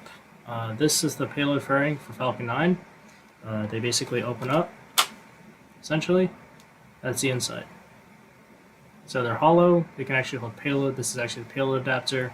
So they actually come apart as two full halves, and the way they connect, this is actually a legal building technique, is that these little pins right here are kind of what go into these holes right here, and that holds the top of them together, and the bottom of them have these little studs, and those studs connect to this plate right here, essentially. And so connecting these two together, just to show you a cool looking side of the fairing, so if I turn on the flashlight, here you can see the internal hollow structure of the two fairings, and kind of just show you what they look like when they come apart. Essentially what they look like when they come apart, essentially. So yeah, the fairings were hard to do. The fairings are very hard to do. To put it simply, they took a while to make. They are the longest and the hardest part of, they took the longest time to make out of all of the parts of Lego Falcon 9. They were the part that took the most time out of everything else because they're just ridiculously hard to make. Because they both have to be structurally strong and structurally stable, which is hard to achieve with hollow structures without causing them to buckle, especially hollow structures that need to come apart, like that of the payload fairings. I hope that answered your question. I've enjoyed your questions. Great questions, by the way. Like really fantastic questions. And if you have any other questions in the future, hopefully I can answer them as well.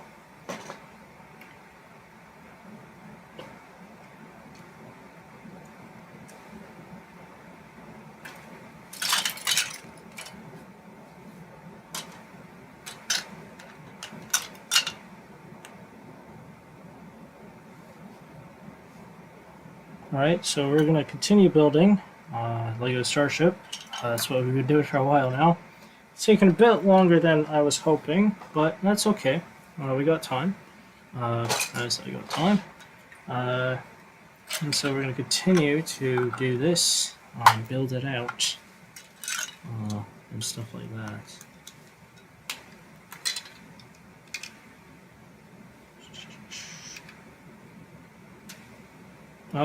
Out of curiosity, I enjoy doing these streams, especially with live commentary. It's really cool to answer y'all's questions. So yeah, I'll do a lot more of these because it seems that not only do people get to learn a lot more about space, but also about like the models and Legos in general, which is cool.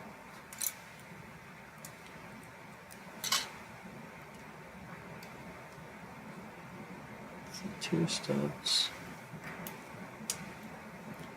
Good night and goodbye. And yeah, I'll see you on the next stream, man. Of course.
All right.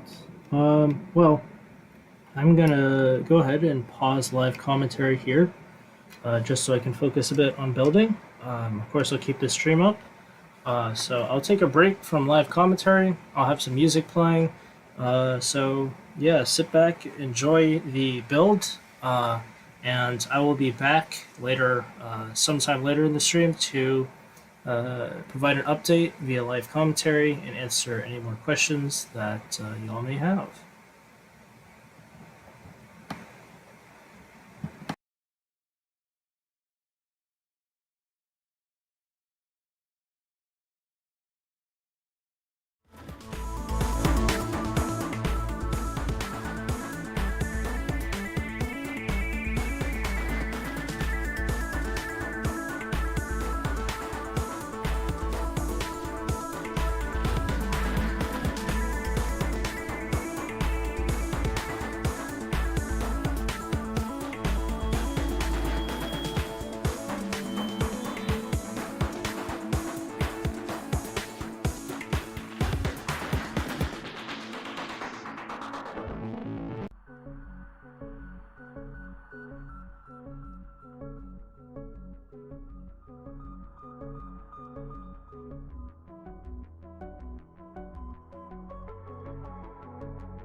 Precisely kind of information do you want from the study?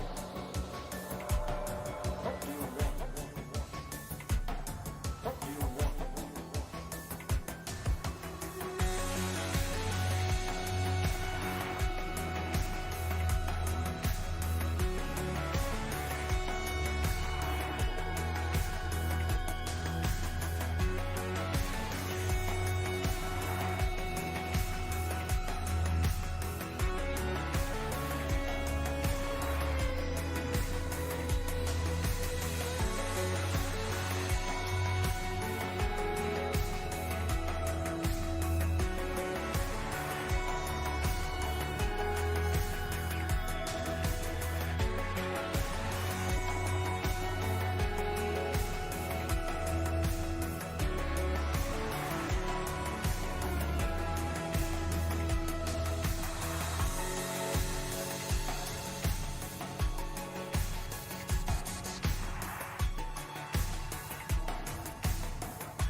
All right.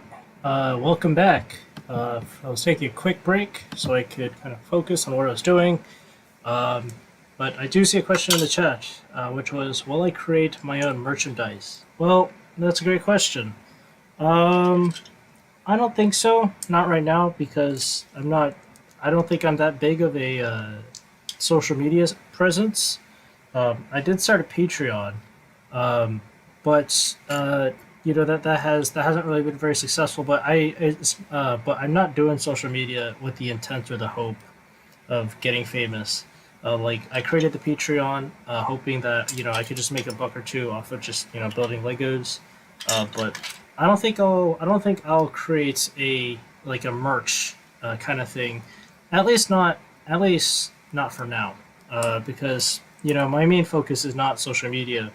My main focus is my career and where I want to go, which is to go work at SpaceX. But yeah, so yeah, essentially, if that answers your question. Um, yeah. But as an update as to how the build has been going, I found a way to basically make the structure strong and gets more kind of points of connection into areas that I would like to get them into to get kind of like a stronger connection essentially. Get more. I forget what the clutch power is what the Lego term for it is, essentially. So the bottom of this, you might notice, is just practically all studs. Uh, Plates will basically connect to these studs, and that will basically form the bigger outer diameter of the what will eventually be Lego Starship. Now you might be wondering what happened to Starship because I had a Lego Starship and where is it now? Well, the Lego Starship I had was perfectly good. However, I needed to redesign the internal structure to now accommodate what is basically nine engines. So that's why you see basically Lego Starship. The insides of it have been demolished. However, the outer shell plates of it are still here, and they'll just go on the outside. Um, but yeah, so because we're redoing the internal structure of Lego Starship, I figured why not take it one step further? Why not do internal tanks? Why not? I mean, I'm essentially tearing it apart, so might as well do internal tanks. Um, so yeah, that's basically what I've been doing. It's going good so far. Um, uh, yeah, it's going pretty good so far as things are going. Um, I am going to take a little bit from the Saturn V sets in terms of the build. Yeah, in terms of the build. But I am going to install realistic plumbing. Oh, that broke. Realistic plumbing to the internal structure of Lego Starship. If you joined earlier today on stream, because like we've been doing a lot of stuff, do I feel like Falcon 9 could be reused 100 times? It's an excellent question. Um, I don't think 100 times, not because Falcon 9 is incapable of it, but because I don't think Falcon 9 will fly long enough to fly 100 times. Um, Now, I'm not saying Starship is going to fly super soon, but it is unlikely we'll see a single Falcon 9 booster fly 100 times. A more realistic, I mean, personally, this is just my opinion, but personally, I think we're more likely to see a Falcon 9 fly maybe 30 times, maybe 30 times, and that's just a single Falcon 9 booster, of course. That's not entire Falcon 9 fleet, so to speak. But we also have to kind of see where things go because, you know, SpaceX was originally aiming for what was, I believe, 10 flights for the boosters. Now we're going past 10 flights. Recently, like extremely recently, like I think a day or two ago, SpaceX launched the Starlink Group 412 mission from Space Launch Complex. No, wait, was it? Yeah, it was Space Launch Complex 40 at the Cape Canaveral Space Force Station in Florida, and that booster supporting that mission flew for its 12th time. So we're definitely seeing SpaceX exceed that initial 10 value that was originally their original goal. I don't personally think a Falcon 9 is like its max lifetime is 10 flights. I think it's probably designed for like maximum 30 flights. And John Innsbrucker actually has said that Falcon 9 is designed for well past 10 flights. He said that himself. And in theory, oh,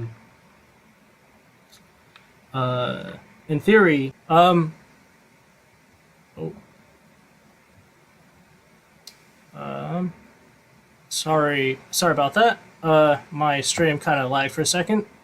Okay? So you said, have I heard anything about Falcon Heavy yet? Sorry about the lag, by the way. Have I heard anything about Falcon Heavy? Not that I know of. Will it fly this year? Maybe. The hardware is in Florida, so I don't think it's out of question that we will like. I don't think we won't see a Falcon Heavy flight this year. But I haven't been following that super closely. But I don't think we have reason to believe that SpaceX wouldn't fly Falcon Heavy if they don't. If they have a mission coming for a Falcon Heavy, then obviously they'll fly one. And I believe they have the hardware getting ready for Falcon Heavy mission soon. Not soon, but actually, you know what? Let me answer that question better, because actually I can check when the next Falcon Heavy launch is. So I'll do that actually. 1 second. Let me check when the next Falcon Heavy launch is. So here is your answer to your question. 1 second.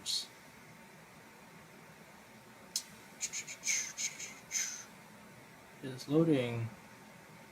So the next Falcon Heavy launch will be. I'm pretty sure there's at least one scheduled for this year. I'm almost confident there's one scheduled for this year. Yeah.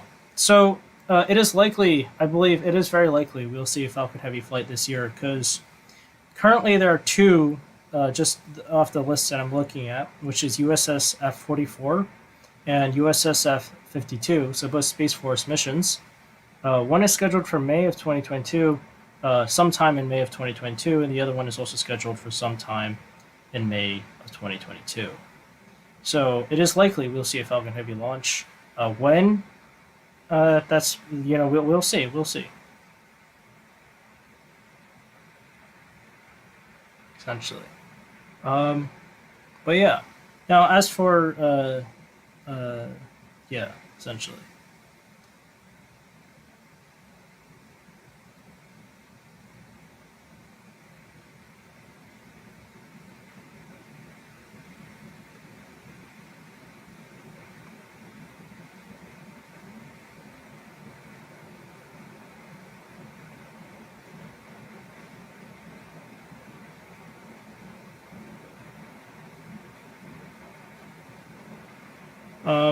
Sorry about that. I had to do something real quick. But yeah, so anyways, as an update to the build, things are going well in the build. The one issue I had earlier with stud alignment appears to be resolved. So everything is going pretty well in the build. It will. I don't know if I'll extend Starship by any length, because we don't know how much longer the real Starship will be. We do know that Elon wants to have 9 engines on Starship. I believe that is something they're actually pursuing. Yeah, Starship and SLS will become operational. It's very likely that they will be operational pretty soon. It is cool. The SLS rollout, got me pretty hyped. Say what you want about SLS, the thing is going to take us back to the moon. It doesn't matter, who says what about SLS. We're going back to the moon with SLS. Starship is not going to fly people, back to the moon. It's going to land people on the moon per SpaceX's contract with NASA, but or actually, Polaris. I just forgot about Polaris. Polaris. It depends on which one flies first, Artemis 1 or Polaris. But yeah. But still, yeah, I can't wait for SLS and Starship to be operational as well. I'm very excited to see what the future holds for both of them. But I'm also interested in what the market for Starship is. Because, as we all know, Starship is built to make life multiplanetary. which is awesome. But what economic values, what market values do you have out of that? And you could say, oh, the market's not there because, well, we're not multiplanetary yet. Well, of course it's not. But the problem that arises is, even though Starship, flies, you may not be able to get people who want to fly on it, or customers who want to fly on it. That's just something, just yeah, you may get people who may not want to fly on it, because it's a very, very, very risky vehicle, technically speaking. Um, I'm not saying it's not going to be a success. That's definitely not true. I think Starship will be a pretty big success. Just I don't think that a lot of people think that Falcon 9 will, or maybe not a lot of people, but uh, um, there's some individuals who think Falcon 9, basically Starship is going to like fly like next year. I don't think Starship will be that routine for at least a good while. Um, it will be routine eventually, just not initially.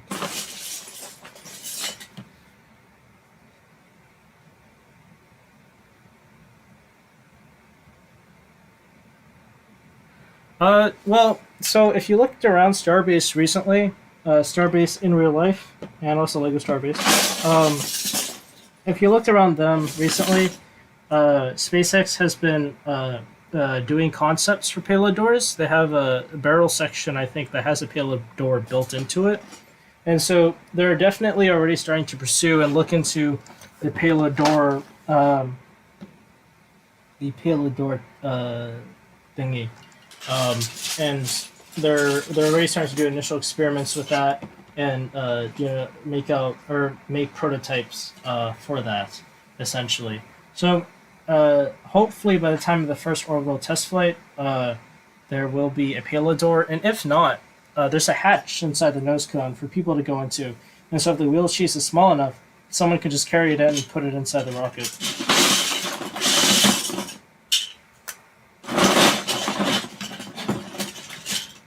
Oh man, there it is.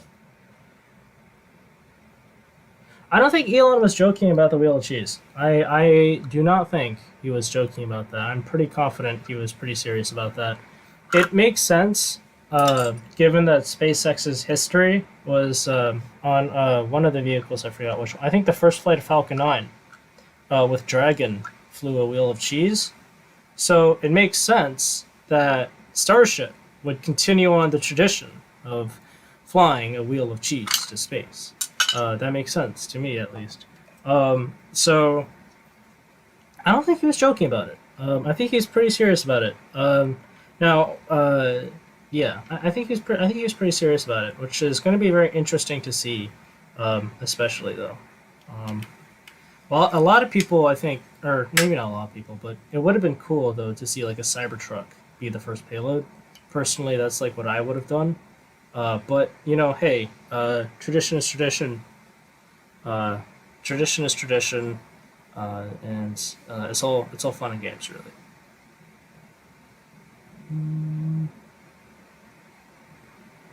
How much longer should this tank be? I think a tiny bit longer should be the answer that we're looking for.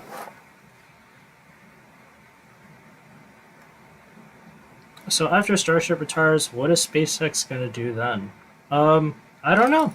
The future, we'll have to see what the future holds. And yeah, we'll have to see what the future holds. I can't tell you what SpaceX will do after Starship. I don't think really anybody knows, because we have to see, like, first off, Starship has to be successful. And as excited as I am for Starship, there's still a lot to get done.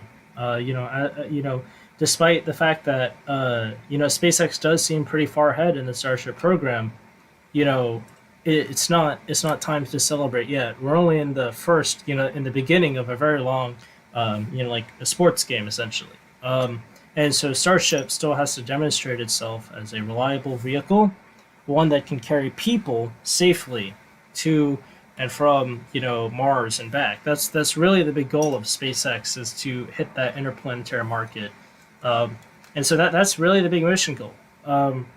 And so and it also is yet to be seen whether SpaceX will be, or whether Starship will be a commercial success in terms of payloads for SpaceX, because Falcon 9 is pretty reliable, and yeah, it may be expensive, but or it may. I don't know. Personally, it's my opinion about. I don't think Starship will ever be, or maybe it'll be the same price as Falcon 9, but I don't think it'll be ridiculously cheap, because logistically, you still have all the other stuff you have to do. What are my thoughts though, as to what SpaceX will do after Starship? Build a bigger Starship, 18-meter Starship. There you go. Fix Starship, ITS. Yes, let's get the return of ITS, please. That'd be amazing.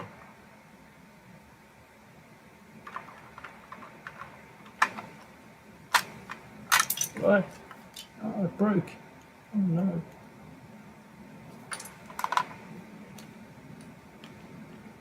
I'm curious though. What is your opinion though as to what SpaceX will do after Starship?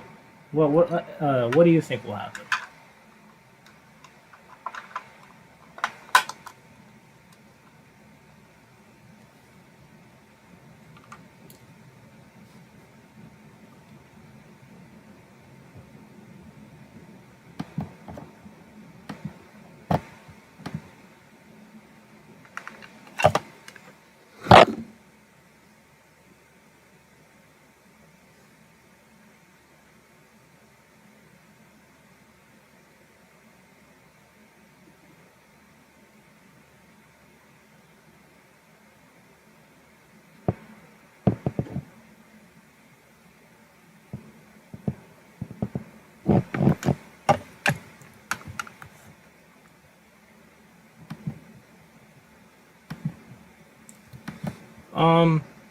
But yeah.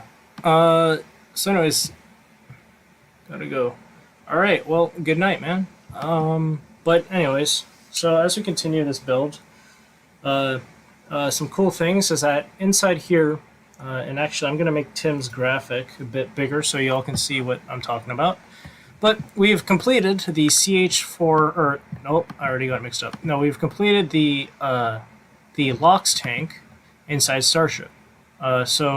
And I will rotate Tim's graphic so y'all can see what I mean. Rotate 90 degrees. I have no idea how to rotate shit. I know this. Okay, well, making Tim's graphic bigger by quite a bit. If you look at can I rotate this? Transform. There we go.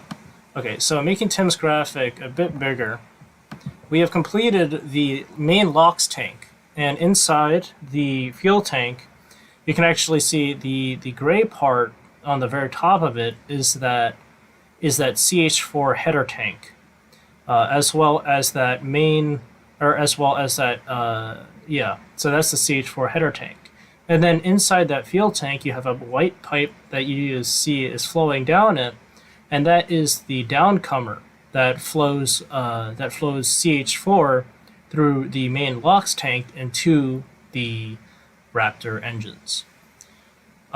So we're done with the CH4 header tank, and so we're building this thing from the ground up. So next will be the LOX tank. Next up will be the CH4 tank, and then we'll go on to throw everything else together, and we'll have the nose cone on top with a functional payload bay door, which I've already designed in the past.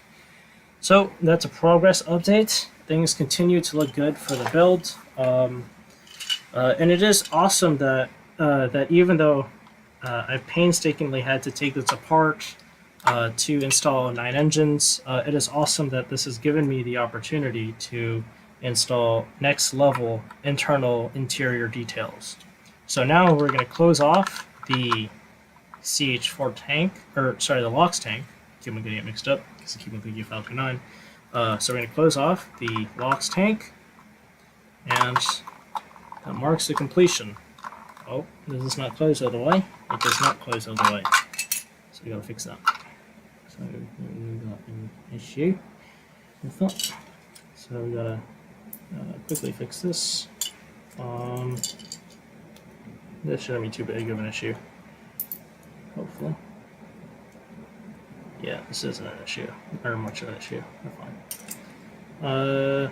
Well, actually, we need this to go down in a very specific amount. So, continuing on. Currently, we're working on the LOX tank. Like I stated previously, I just had an issue with the downcomer, which is a pipe that flows through the middle of that liquid oxygen tank and pumps CH4 from the CH4 tank that's located on top of the LOX tank and to the Raptor engines. So I'm currently fixing that issue, and then once I fix that issue, I'll get moving onto the CH4 tank, and then we'll finish Starship. We'll finish Starship, which is going to be awesome. It's going to be awesome.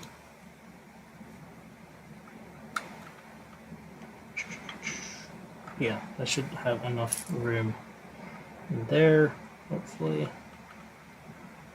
There we go, and we can see that, here we go, we're going to seal off that LOX tank. Put on the top dome. And hopefully, so it's lodged together. And it is closed. We have finished the CH4 tank.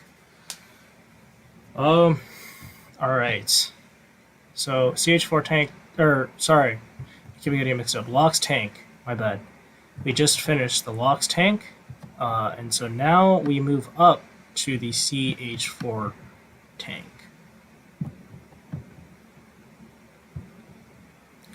So that being said, I'm going to take another break from live commentary. Continue to comment questions that you may have about the build, about SpaceX, about Starship, whatever you may have in the comments below or in the live chat. I'll be sure to answer it to the best of my ability. If you have a question about the Legos or just about SpaceX or space in general, I'd be more than happy to answer it. I'm going to take a quick break just to focus a bit more on the build, and I'll see you in a bit.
All right, welcome back. As a quick update, I've been working on Starship.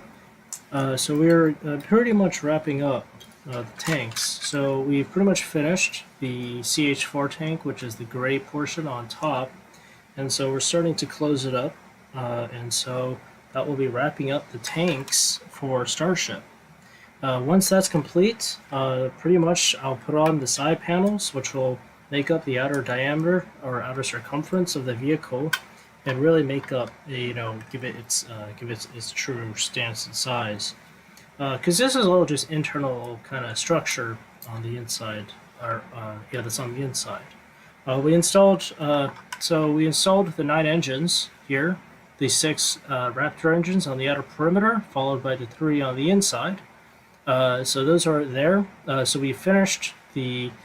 Just to move this up a bit. Hopefully, well, I'll just move this up a little bit. Basically, CH4's tank is done. Next part is we'll be adding the outer parts. It's a very similar build style to the Lego Saturn V set, with a few deviations to allow for some detail to be added on the insides. And I actually made a lot of different design choices now that I got to rebuild this.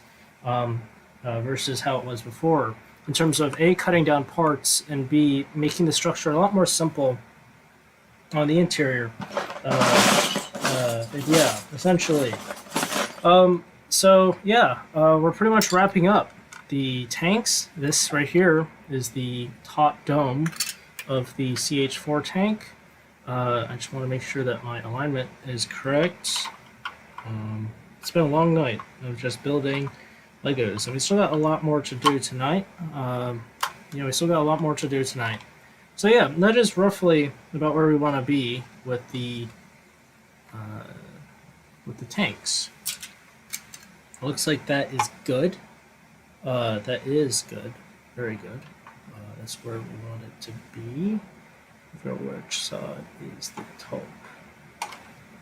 We want it to be in the middle. Those two. So make this side top. So then we're gonna make this top part right here. Oh crap. Oh no. Okay. Oh well.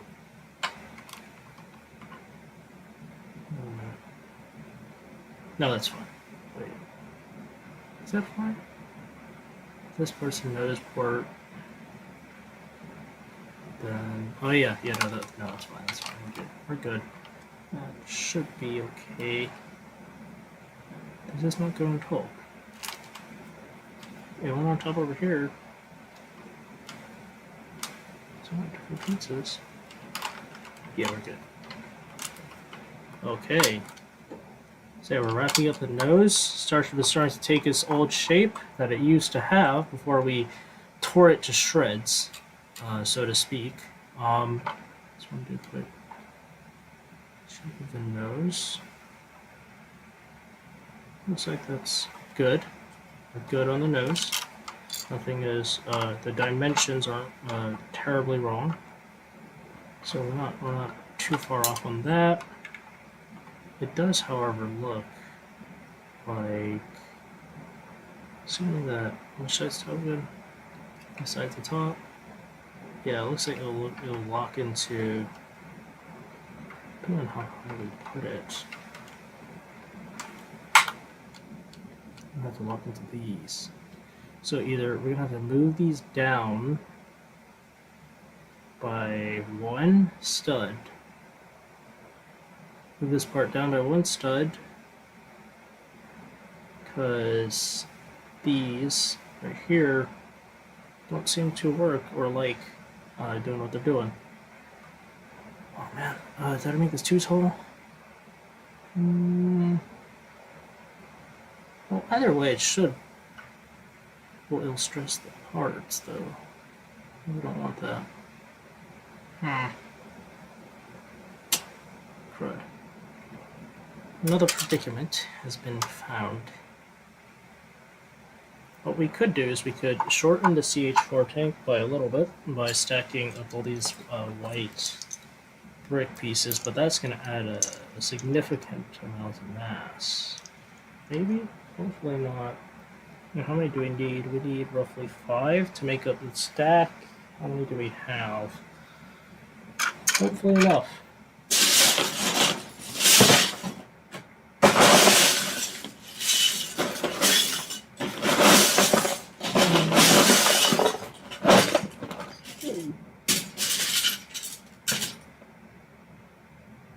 Using these pieces would be better. So 4 segmented parts, maybe. Hopefully that's better. So if y'all have any questions, out of curiosity, like if y'all have any questions, feel free to comment them in the live chat. I'll answer them, and if not, that's also also okay. That's gonna be an issue.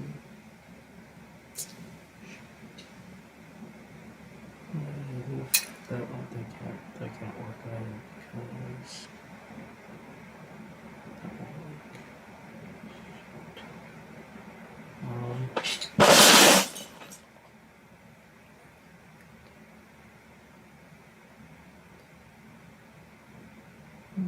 I don't know.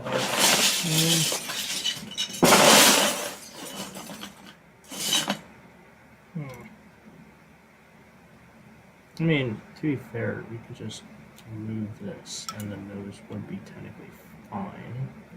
I think. At least. Don't have type. Yeah, this will be fine without them. It's fine. It's fine. Close this off. This is not closed. There we go. And we close that off. Time to start doing the outer panels, and Starship will start to look like Starship once again. So we're starting to complete Lego Starship. It's been a long process just to swap out the number of engines we had. We had to completely disassemble the entire thing. Completely disassemble it, and then, change pretty much the entire internal structure, which gave us, to be fair, it gave us a lot of room to add new ideas that I had. Oh shoot, this is not a line. Are you joking me? Oh wait. Not putting this, I think I'm putting this too low. Move this up slightly. Please tell me please tell me Oh no. Please don't tell me this doesn't align. Those align. This one won't. What's the issue here? Are these too low? Crud. No, is it just rotation? No, these are way off. Shoot. If I flip it the other way, off behind the bench. No, that'd be horrible. Shoot. So those don't align properly. Sucks. But these ones down here do, and that gives it a really solid kind of connection on the base. I'm pretty happy about that because the base is where the base is where the rocket connects to the upper part of the second stage, and so you want that to be strong because of those hinge structures, essentially. Yeah, you want it to be decently strong. You don't want to be dropping your rocket.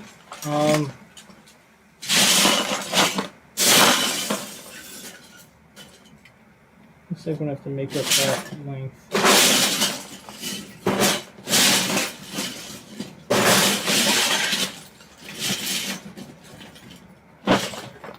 So that's 2. We're gonna need roughly 6, 7. I hope I have enough of these.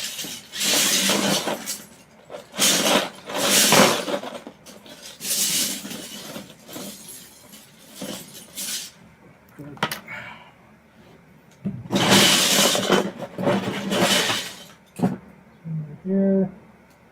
Alright, so that's 2. We just need 6.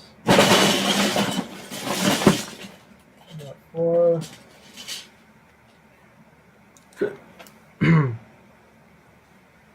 Oh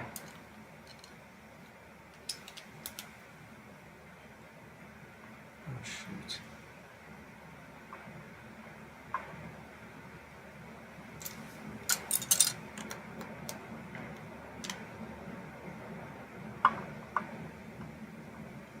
Oh boy. I need more of these. I want more of these. Oh crud.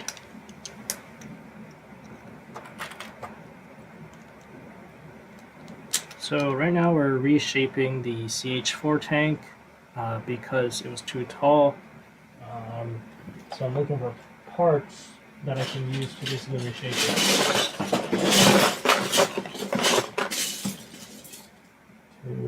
What do we need?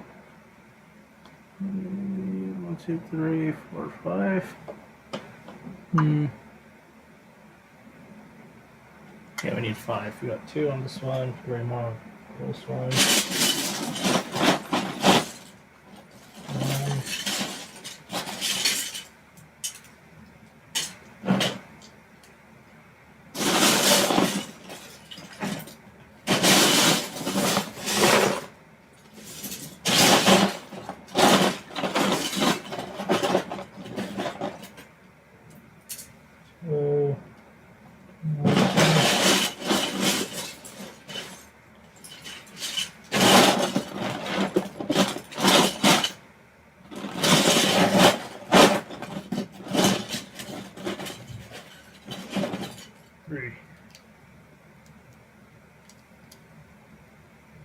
Alright, we just need one more set of 5 of those curved pieces to make a CH4 tank, and we should be good to go. Yeah.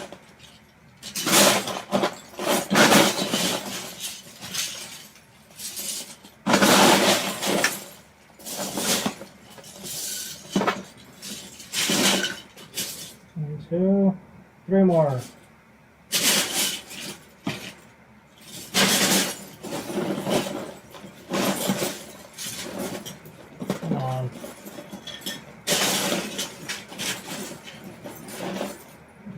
Come on.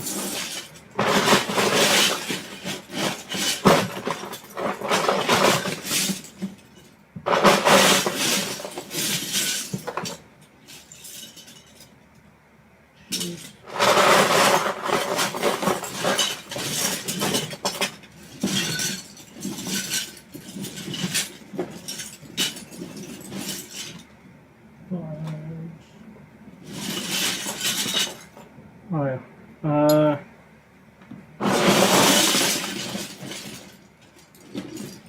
One.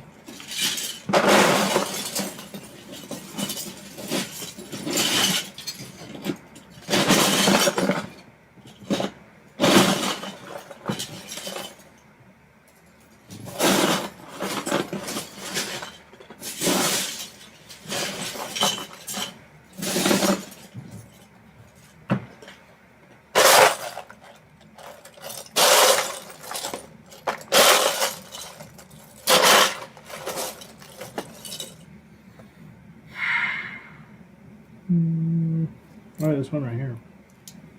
I could. I missed that one. So that's 3. So we need 2 more.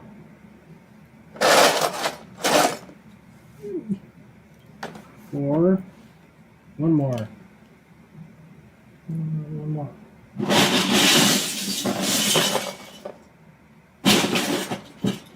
5.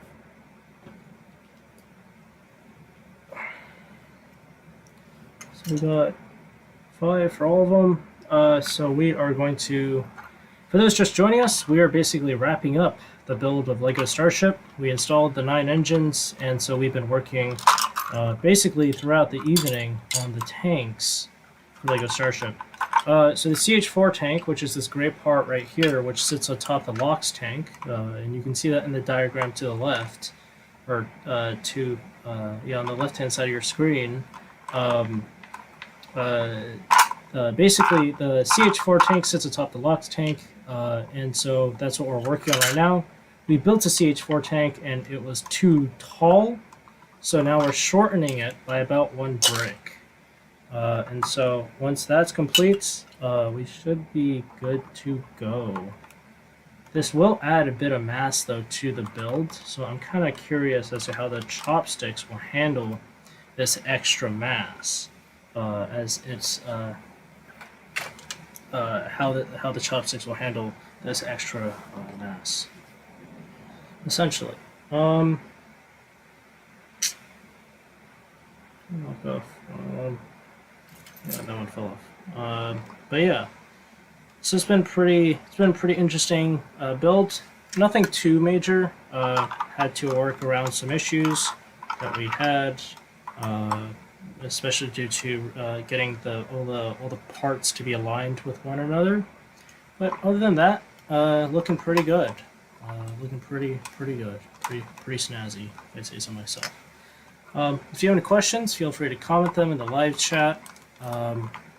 And yeah, so we're getting close to completing Lego Starship, the upgrade to Lego Starship, and this is just one of many things that I'm going to be working on throughout this week, essentially, um, because I am on spring break.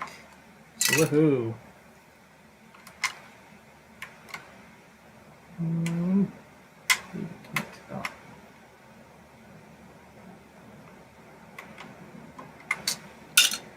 Shoot.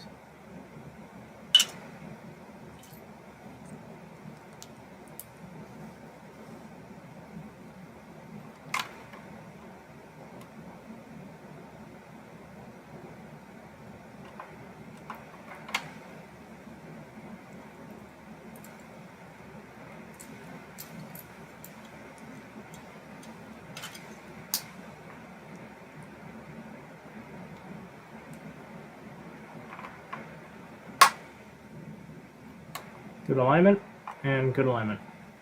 We're good on that. So we're starting to wrap up the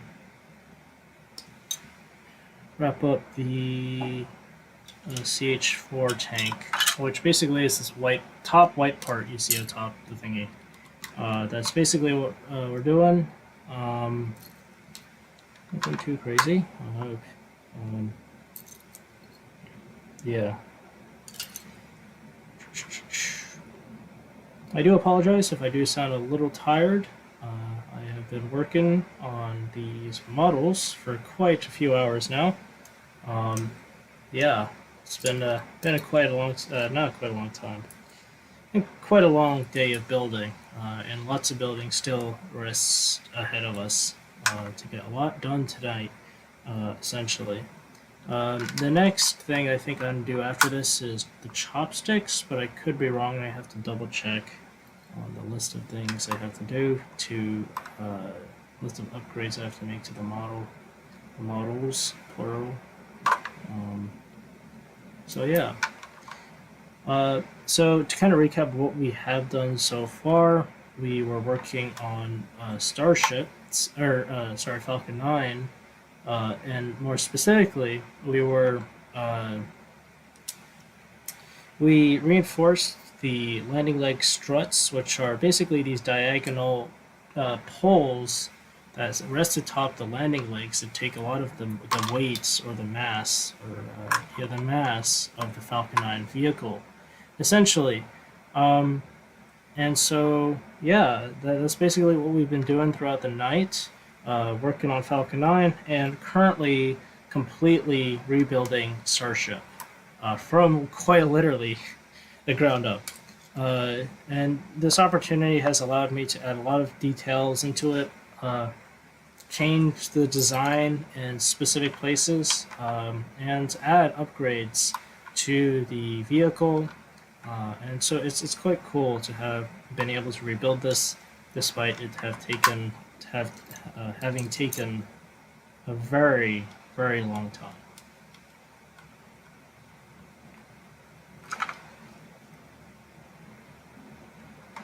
So we're almost complete with this vehicle.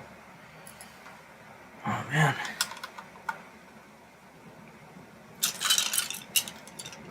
Did a few alignment checks on all the studs. Everything seems to line up, so we're good on that. Not sure what else. Yeah, we should be good. Everything should line up, hopefully. If not, we'll fix it.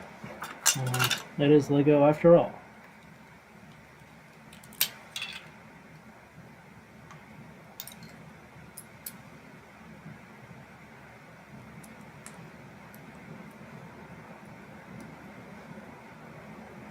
Nearly complete. So top portion, and now we're about to finish. Finally finish the CH4 tank, which sits atop the LOX tank in Starship. Not to be confused with the tank's layout in Falcon 9, which has the Falcon 9 has the LOX tank on top and the the LOX tank on top. Starship has its LOX tank on the bottom, and Falcon 9 has its its fuel tank or RP1 tank. It has its where is it? It has its Falcon 9 has its RP1 tank on the bottom. Starship has its fuel tank or its CH4 tank on the top. So Starship is once again starting to take shape. That hollow nose cone that we designed a while back, looking good as ever. So that's good. Yeah, that's looking good. Start to add the piece that holds together the hollow nose cone.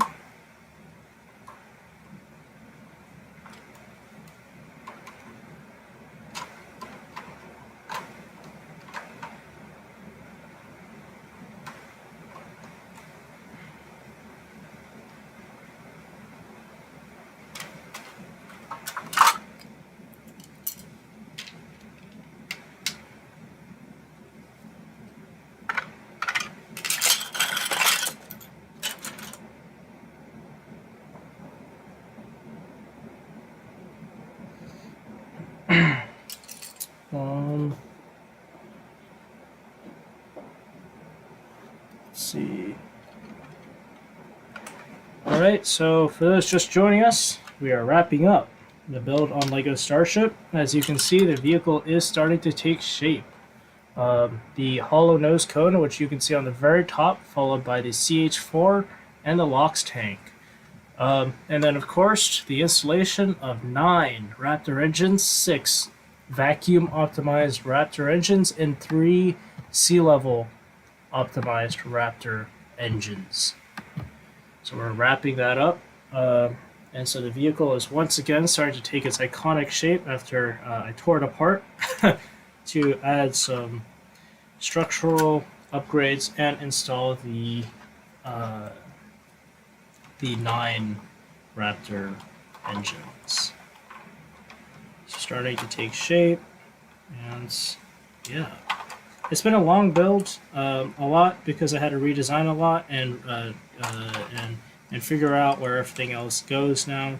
So it's taken a while, but overall, though, you know, I say it's definitely been worth it. You know, the vehicle looks great, and yeah, and we made some other upgrades to the nose, to the nose internal structure before I went on stream. Those are some due to some new pieces I got from a couple Lego sets I got recently. But Starship is starting to take its iconic shape. I tell you, its iconic shape. It is starting to take that beautiful shape. You can see that nose cone, CH4 tank, LOX tank, engines. Looking good, looking great.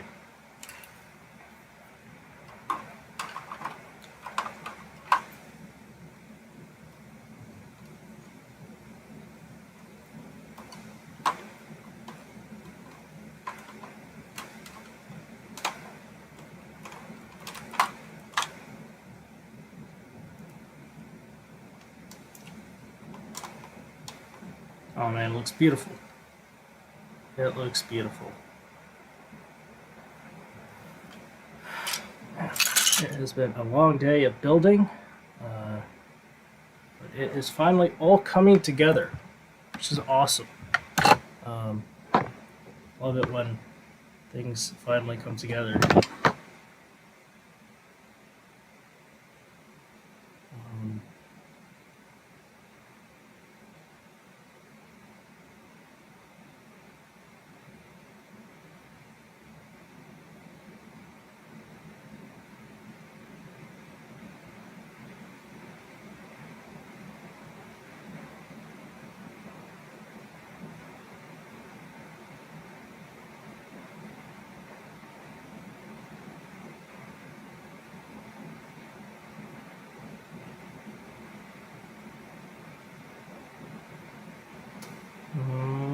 So, yeah, it is looking good.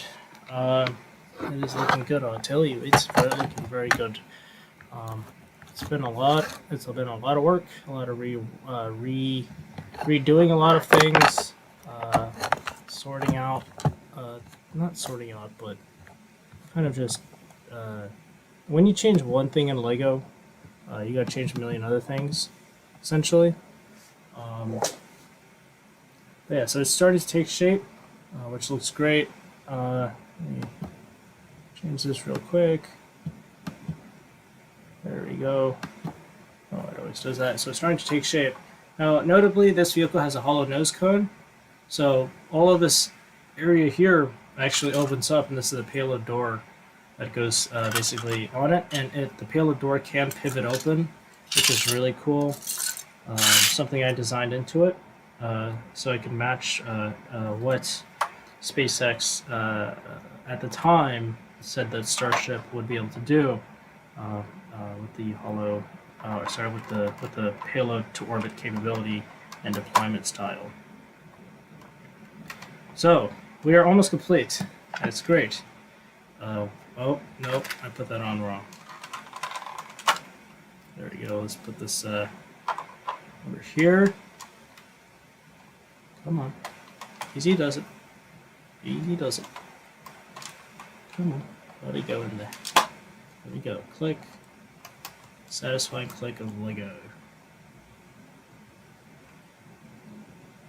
But yeah, so compared to my old Starship design, this one has a lot of structural differences. I had a lot of structural upgrades and lessons that I did learn from the previous designs that I made of Lego Starship. So the design has definitely evolved, and it continues to evolve as I continue to tweak and improve my models, more and more and more. And yeah, it's definitely improved, which is awesome, very awesome. Oh yeah, we got to do the this thingy, which is the thingy that goes up the side of the vehicle. I forgot the official name for it. Pipe thingy. Raceway. That's the term I'm looking for. Yeah, that's the term I am looking for. I'm sorry if I sound a little bit tired. That is because I am a little bit tired, to be fully honest with you all. But yeah.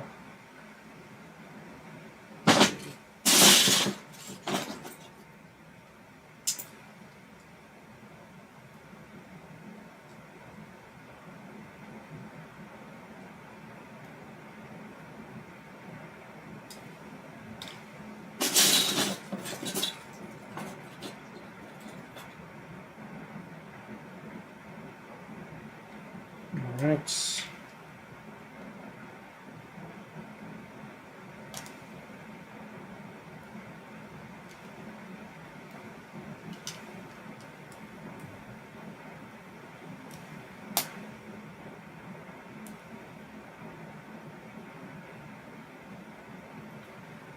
This is the raceway structure that goes up the back of Starship.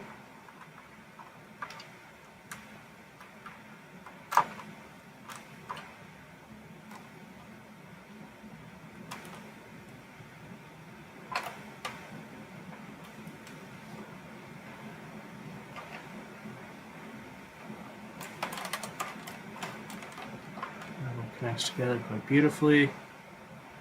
And then the other part of the vehicle,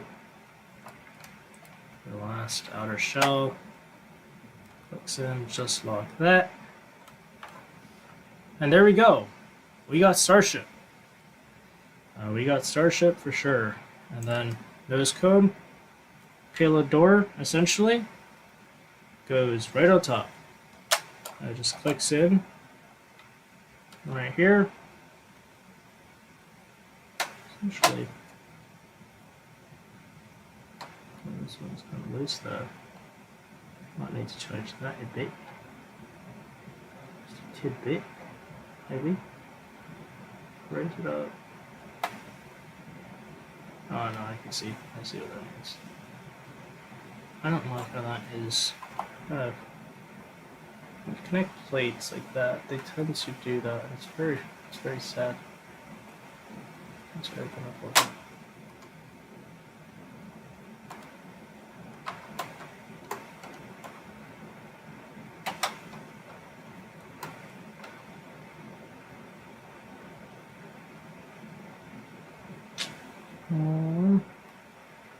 I'll raise this up a few. Add another reinforcement plate, maybe. Let's see. That's one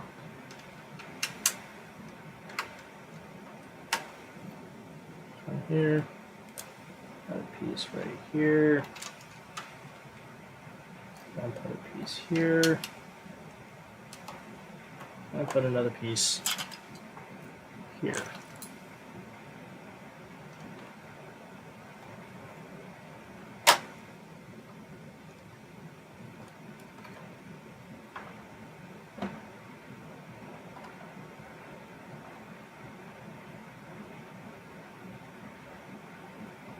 No, is that not high enough still? I'm gonna make it one stud taller.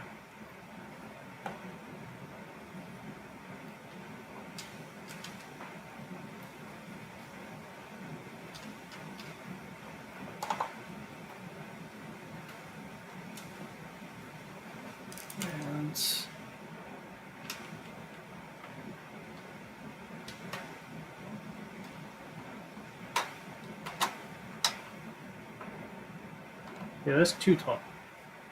So, yeah, no, that doesn't work.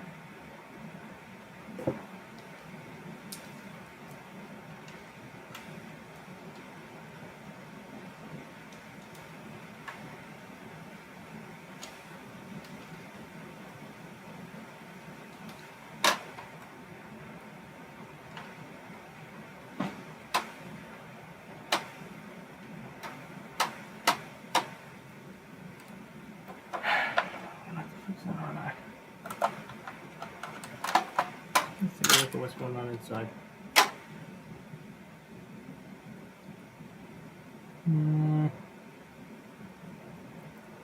Maybe put one on top.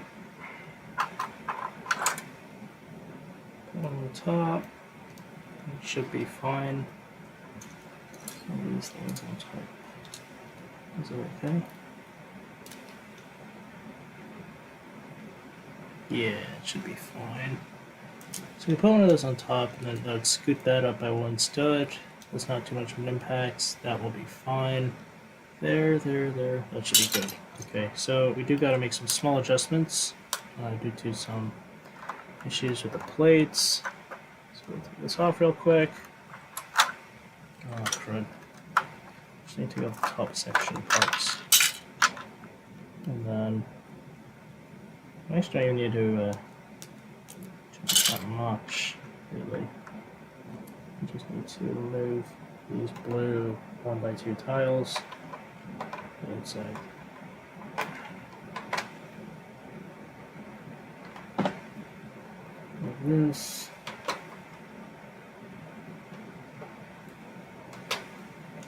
And then remove this.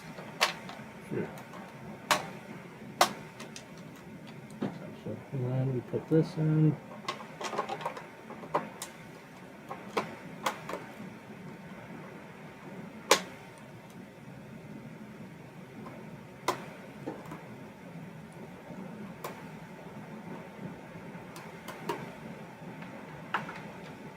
Alright, that should be much stronger, and that is much stronger, I can see it. So that's fine. Which now I need to put these gold pieces here. Which be almost complete. Almost complete, almost there. It's very strong. And we should want more 1x2 or 1x1 gold. Done.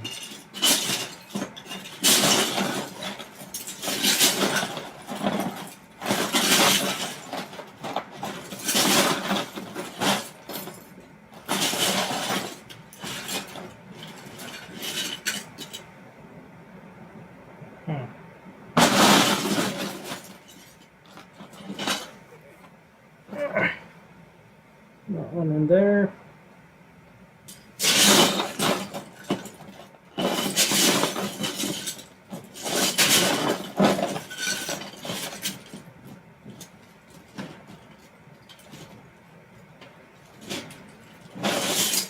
Cheers.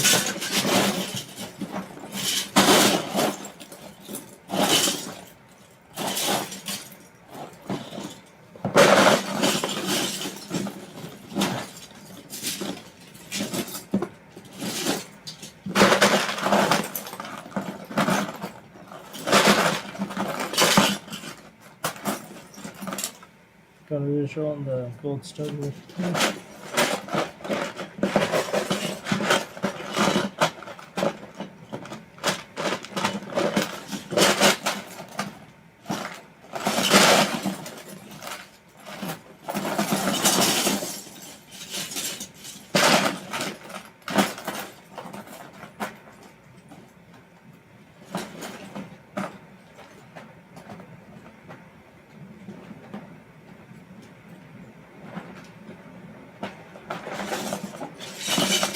Got it. This should wrap up the Starship rocket, Starship launch vehicle, and it will be finished after this, essentially, for the most part, until Elon decides to change the design again. Until then, should be okay. Should be. Should be.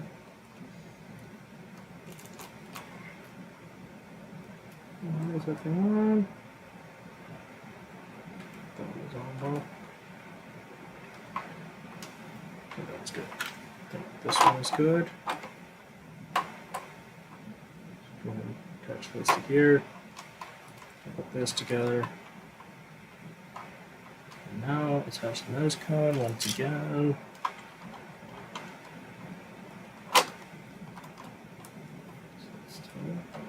Why does it do that? How do you come off so easily?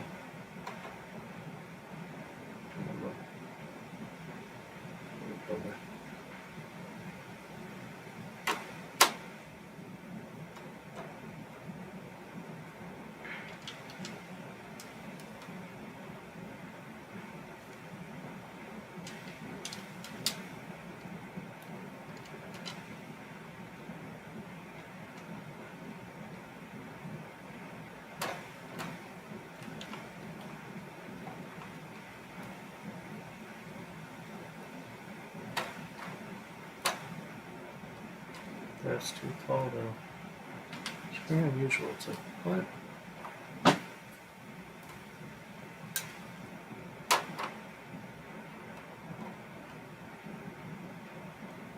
What is that building?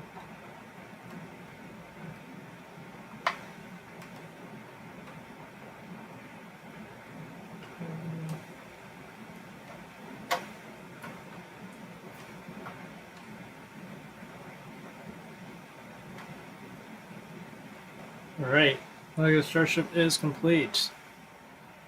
So that marks with 9 engines now, fully integrated and attached to it and built into it. That's 9 engines.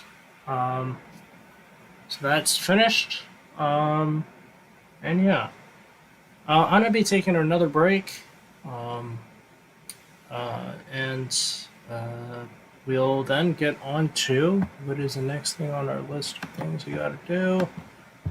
The next thing we're going to do is to fix the chopsticks. So, I'm going to be taking another short break. Or not, maybe not. Yeah, another break. And I will be back in a moment. So, that being said, sit back and enjoy the views of the orbital launch site at Lego Starbase. And enjoy the space tunes.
All right, welcome back. Upon final inspection of the Starship design, we uncovered an issue related to the alignment of the plates. Now, this wouldn't be that big of an issue.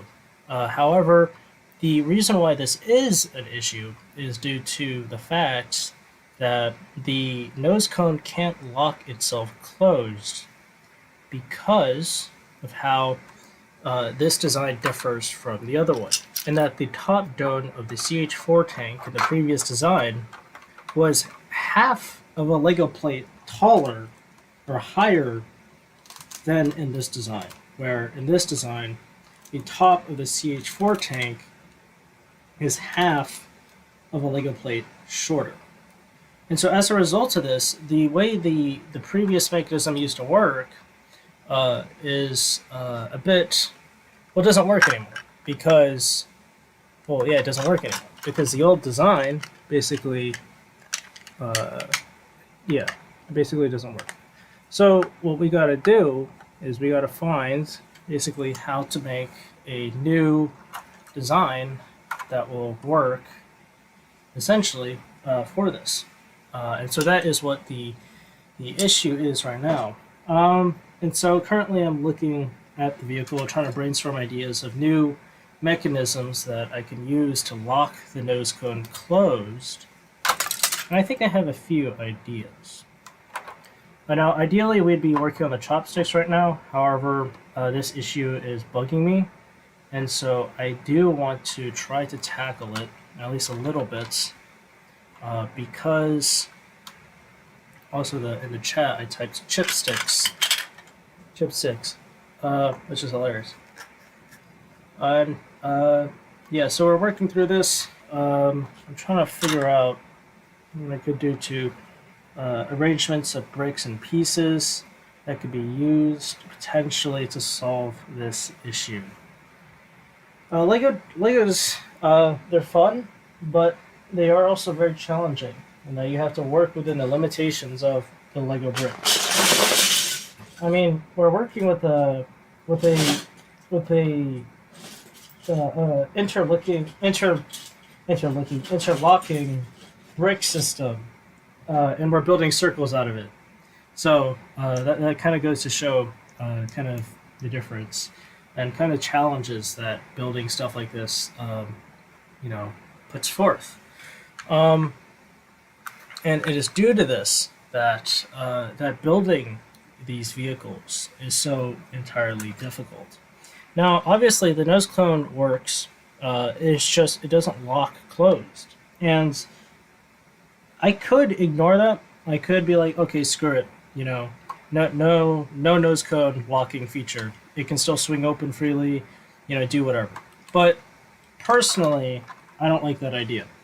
Personally, I like the security. I like the idea of having the nose cone lock closed, so that if you put something inside of it, it just doesn't fly out. And also, the real nose cone, once it's actually built with the payload bay door, essentially locks in place. I mean, you don't want your payload flying off, essentially. And yeah, I mean, I got to figure something out because I don't want the nose cone just swinging freely, whatever. I mean, as funny as that would be, that would not be very ideal, so to speak. Yeah, that would not be very ideal, and we would not want that to happen. I mean, just imagine if you're flying on a spaceship, and the nose of the ship flies off or something. You wouldn't want the nose of your spaceship to fly off. And so because of that, I gotta fix it. Right now I'm fixing something off of screen. I'll be back in frame in a second. Oh no, where did he go? He disappeared. He was kidnapped. Ah. But yeah, so that's kind of what the new issue is. Haha, engineering with Legos. Very convenient, very fun. So that's kind of what the new issue is.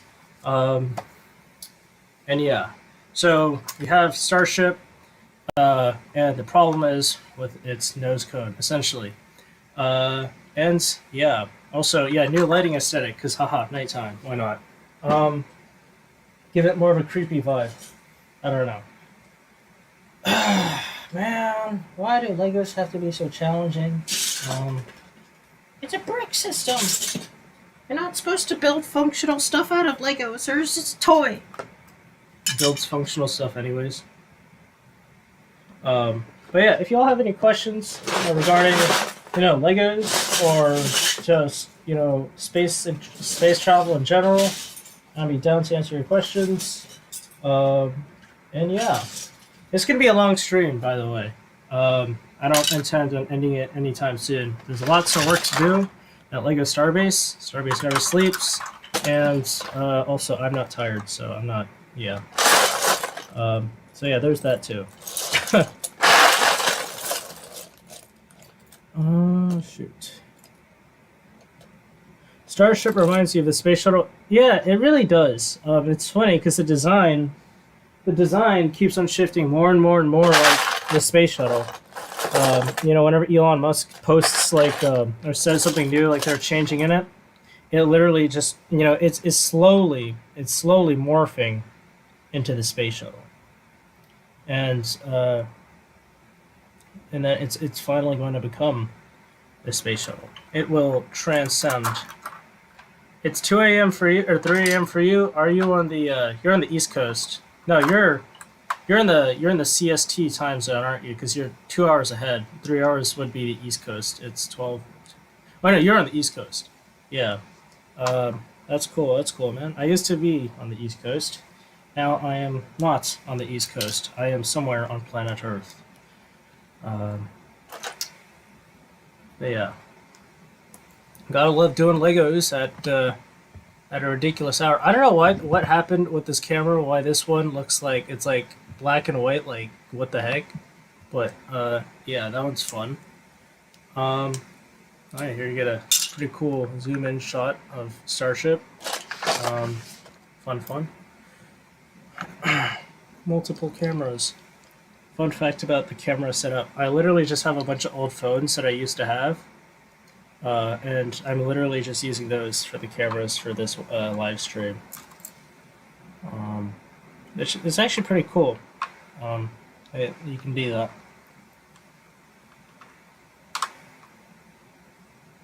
I think doing this might solve the issue, but I don't know if these pins will align with, or these studs will align properly. I highly doubt they will, and if they do, it would be amazing, but I highly doubt that they will, because things are never that simple. Why don't you just work? And I know exactly why this doesn't work. Do I?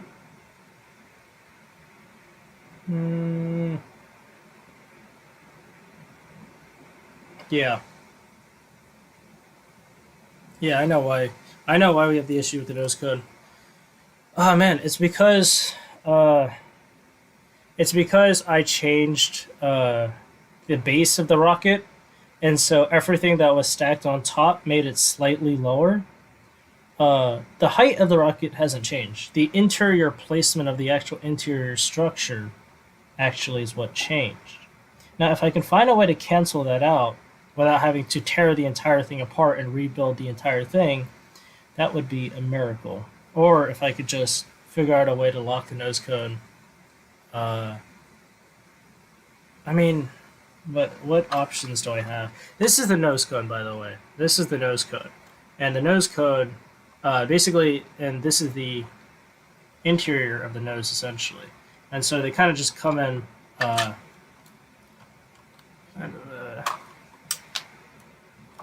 probably sensor exposure too high. That is probably right. Yeah, so basically the nose cone, which opens up like that. I'm trying to find a way to get it to stop swinging freely, essentially. That's the new mission objective, so to speak, for tonight, whatever day it is now. It's like day 326 of doing Legos.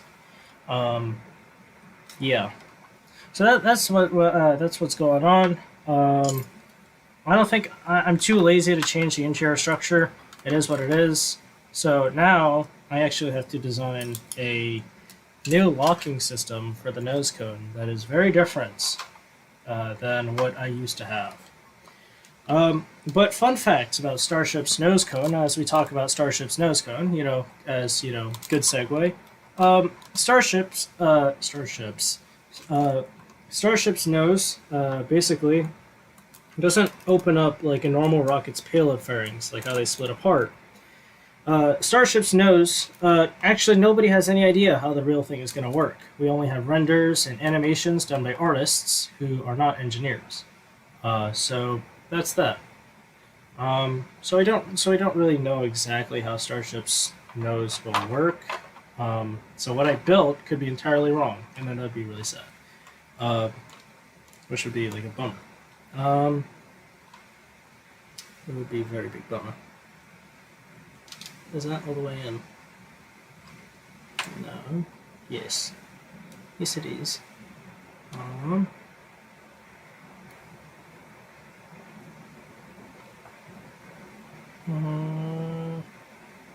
Let's see.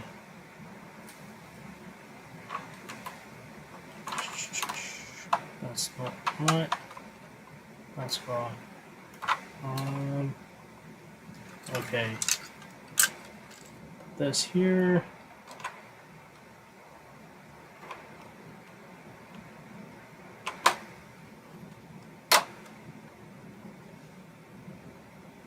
Basically, this is what I mean by swing freely. Like when I flip the ship upside down, the door automatically opens because of gravity. Now, one solution would be to eliminate gravity, but we can't do that. Well, as fun as that would be, we can't eliminate gravity. So we can't change that. But that's the issue: is that the door doesn't fully lock like how it used to.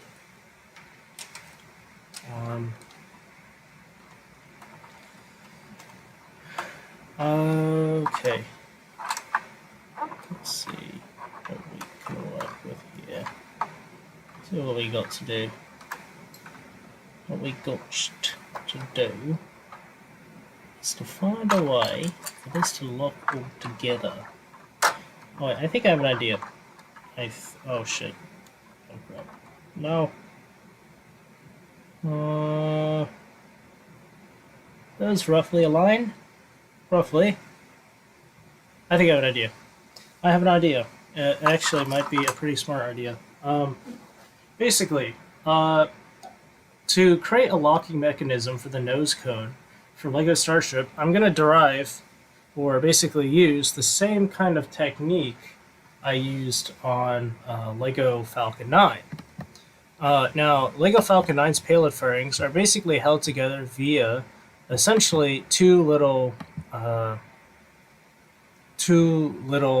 pins that slide into holes, and that kind of just holds it all together.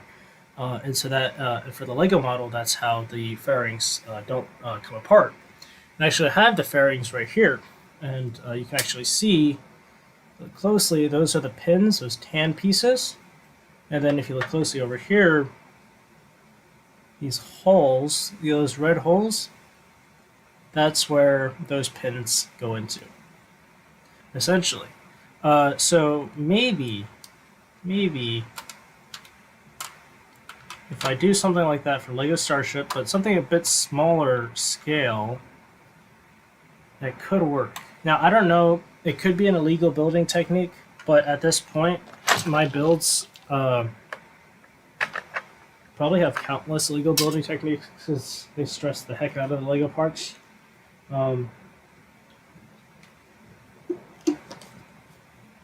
Yeah.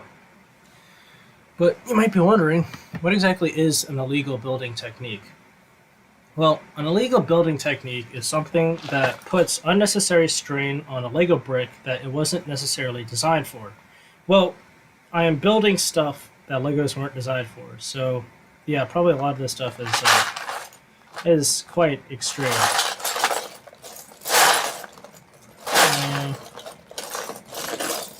Yeah.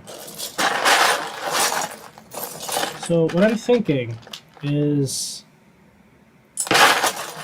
Let's see. Let's see what we have to work with.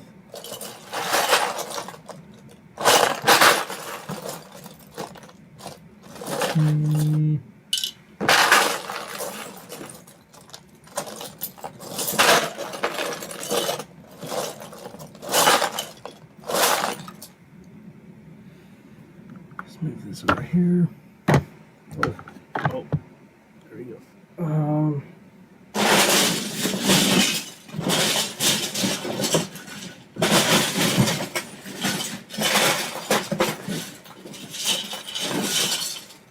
This is loud.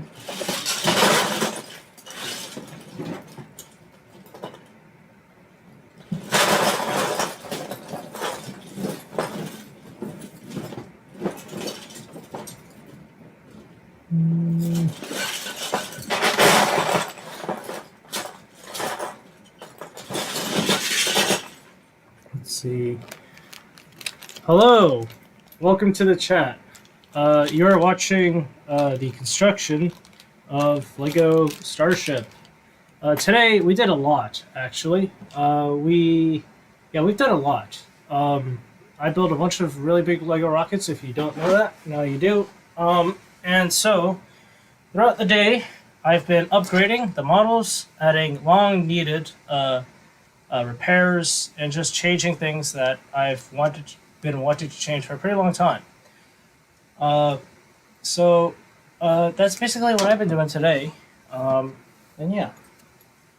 So we're still going strong. We've been building Lego Starship, which is this vehicle right here. And you might be wondering, well, why are you building Lego Starship if you've done it before? Well, the reason why I'm building Lego Starship is that I've added the 9-engine upgrade that Elon Musk has so long talked about. And so that's really what the big thing is here. But earlier today, just to recap what we did earlier today, what we recapped and did earlier today is that we worked on Lego Falcon 9, which is standing to the right of me.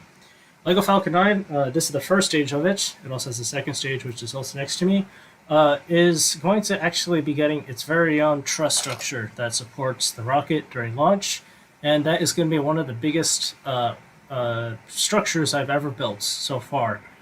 So the Lego rockets that I've been building just keep on getting bigger and bigger and bigger. So this is Falcon 9. So earlier today we did some upgrades to the struts on the landing legs. Those basically take most of the weight of the rocket during landing and support most of the weight of the rocket when it's standing up, like how it is right now. After that, we went on to install 9 engines into Starship, which required an entire revamp of the interior structure of the rocket. And so that's what we're working on right now, is fixing the interior structure of Lego Starship. And right now we have an issue with the nose cone, where the nose door does not lock how it used to lock, essentially. So if you have any comments, questions about my Lego models, or just about space in general, feel free to comment them below, or comment them in the live chat, and I'll do my best to answer them.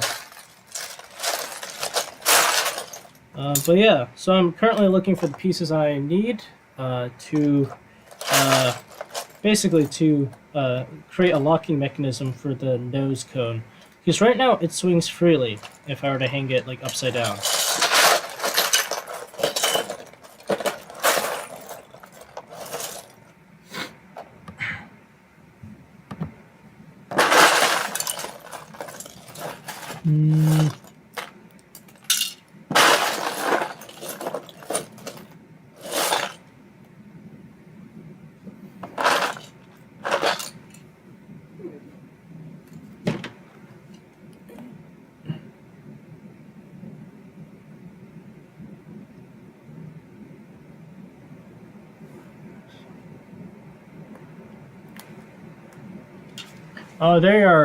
They are very, very large, quite large indeed.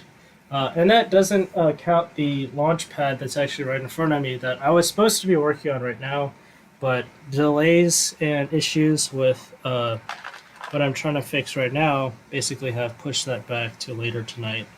But yeah, no, Lego Falcon 9 stands, I believe, once fully stacked, like almost or slightly above 4 feet tall, maybe around 4 feet something inches.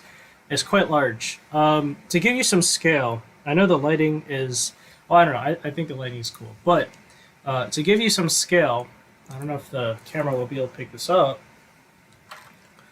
Uh, let's see. Let's see. Okay. Well, to give you some scale, here is a Lego minifigure. Here's a Lego minifigure, and here's Lego Falcon 9. Basically, you can. I don't know if you can still see it, but it's huge. The rocket is almost minifigure scale, not quite. It's a little bit smaller than what it would be if it was minifigure scale.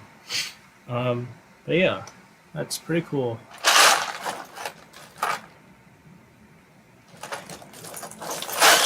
They are quite large, though. I bought a ton of Saturn V sets, which is why I've been able to build all this stuff. Yeah, essentially.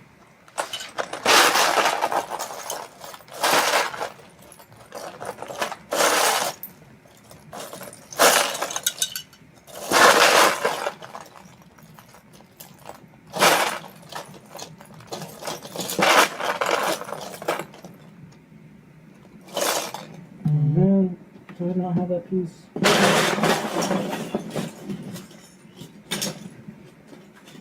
Alright.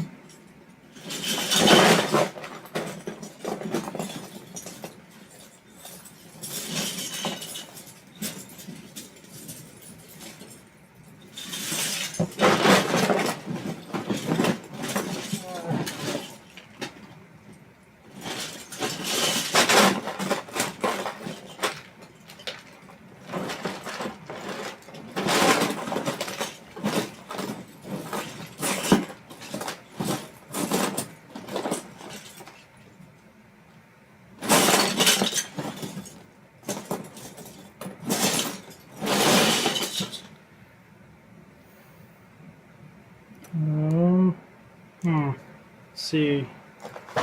Yeah, this could work. Maybe it could work actually. It could work quite well. So I put one there, but the only problem is if it slants in, then that'll be an issue. Also, these, yes, they're flush. Okay. Looks like I found a solution to the nose cone issue, which I was talking about earlier, where the nose cone wouldn't lock properly. And it looks like I may have found a fix to this. I hope I did. If not, then I'll have to keep looking. But isn't that what engineering is all about? Is problem solving. And also, this actually gives me an opportunity to slightly increase the strength of the nose cone by a little bit. So by taking this off, I can cut this off, and let's see, this can.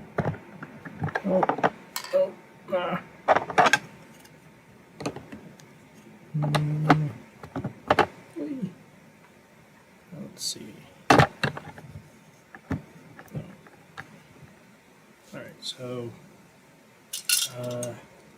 looking at this, could take this piece off, and that wasn't even on there. Holy cow, that was completely loose. That's not good. Do that, and then piece not flying off. One of these here.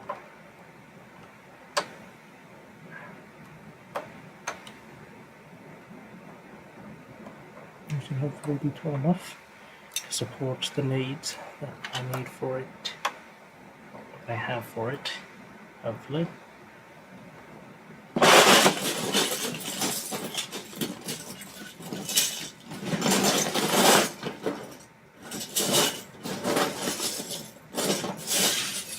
Oh boy, no!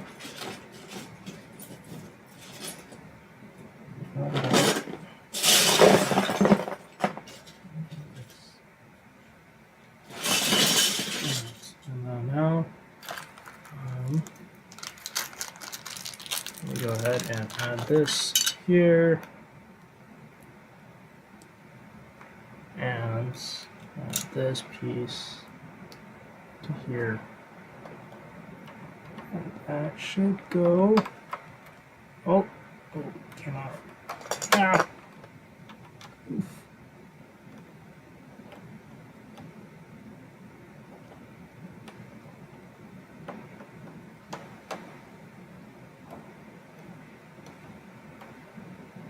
One. Is that good? That is good, I think.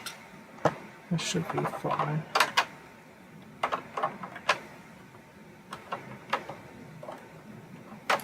Okay. Taking this off. Got this. This here. Let's keep that there.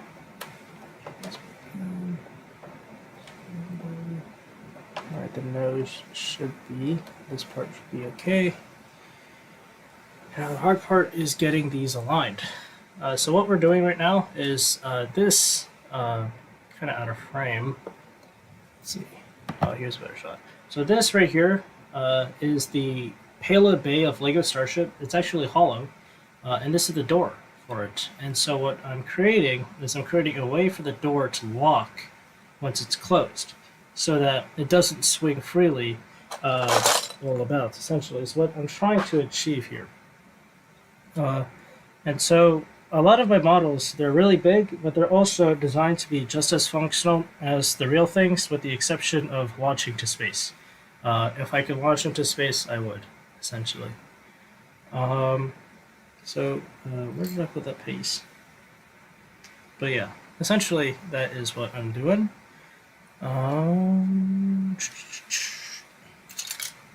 Red one by one. Where did you go? Run away from me. But yeah, that's essentially what I'm doing.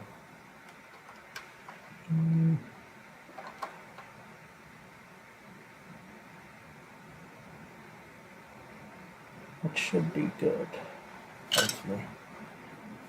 That's not. That'll add a lot of extra mass to the nose, huh? Yeah, that little crap. Oh well.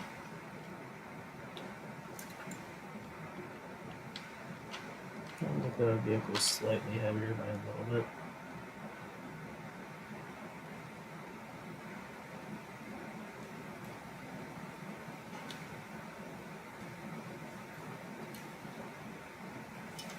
Let's see.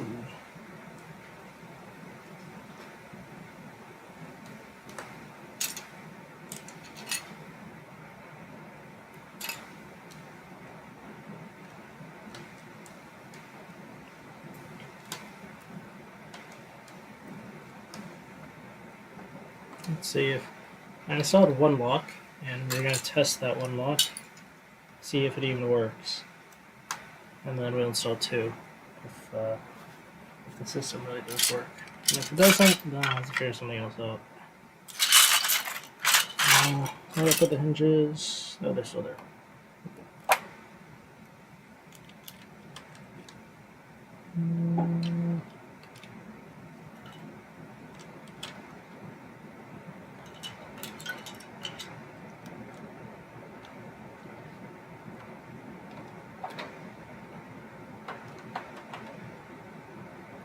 Let's see.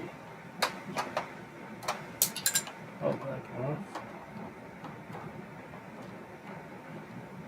Hey, it works. We have created a locking system for the nose. Allows for it to close.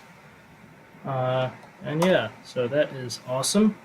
Fully functional locking system. That's great. That's awesome.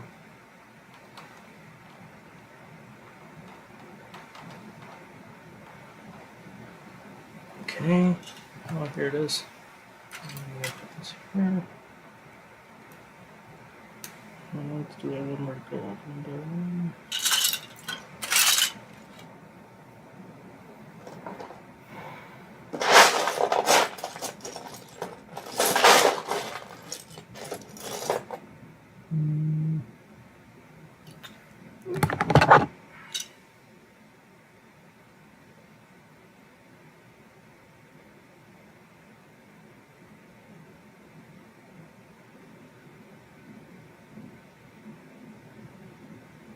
Chopsticks. Well, we've got to catch the rocket with the chopsticks, eh? Oh boy.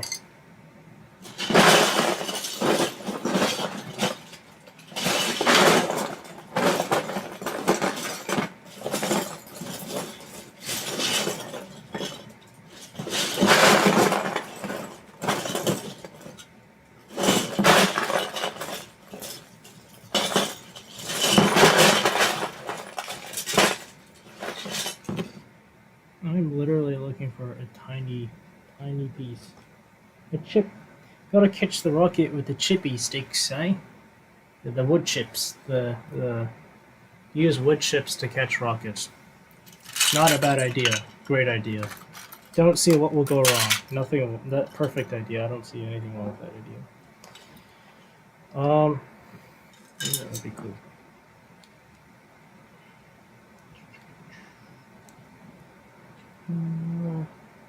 Number one.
Oh man.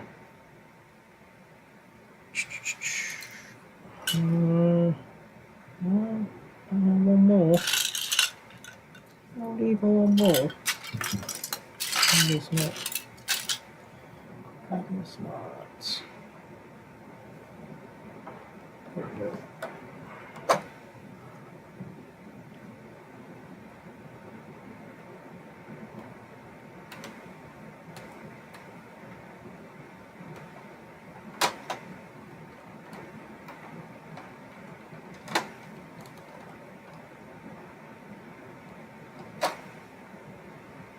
Okay, and then we're about to add the second lock into it. And that's going to finish, hopefully, or yeah, that's going to finish Lego Starship once I add the second lock into it for tonight. If Elon Musk changes Starship again, then I'll probably have to update the model again. Now, there is one problem with this model, and that is that the 9-engine configuration Starship is supposed to get taller, but nobody, as of now, knows how much taller or at least from the information that I have, knows how much taller it'll get.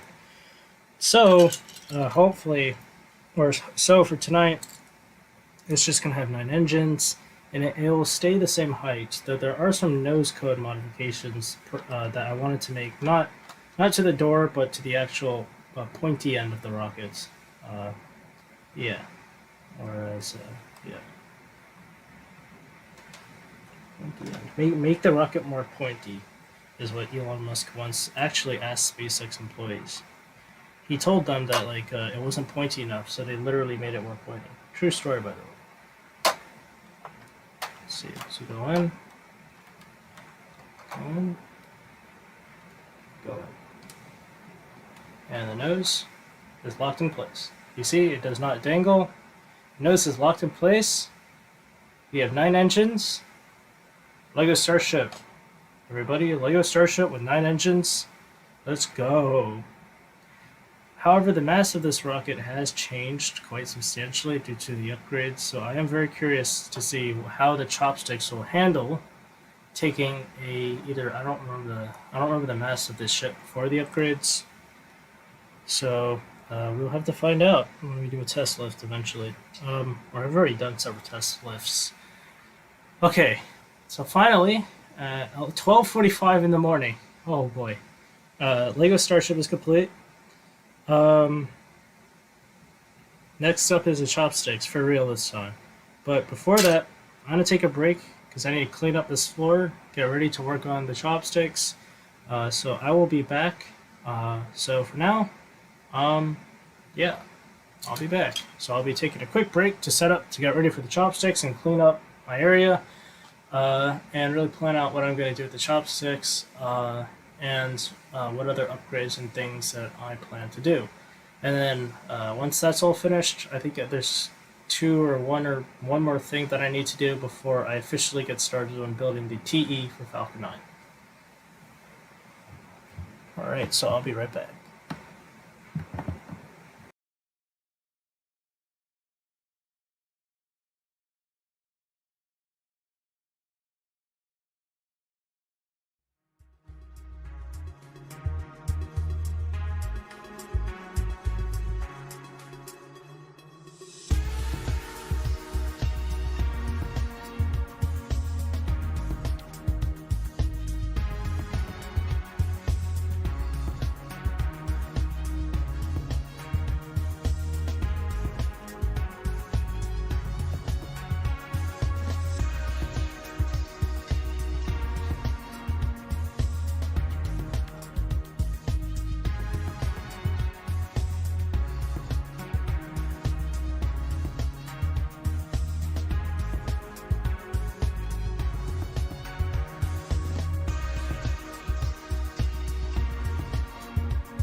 Alright, hello.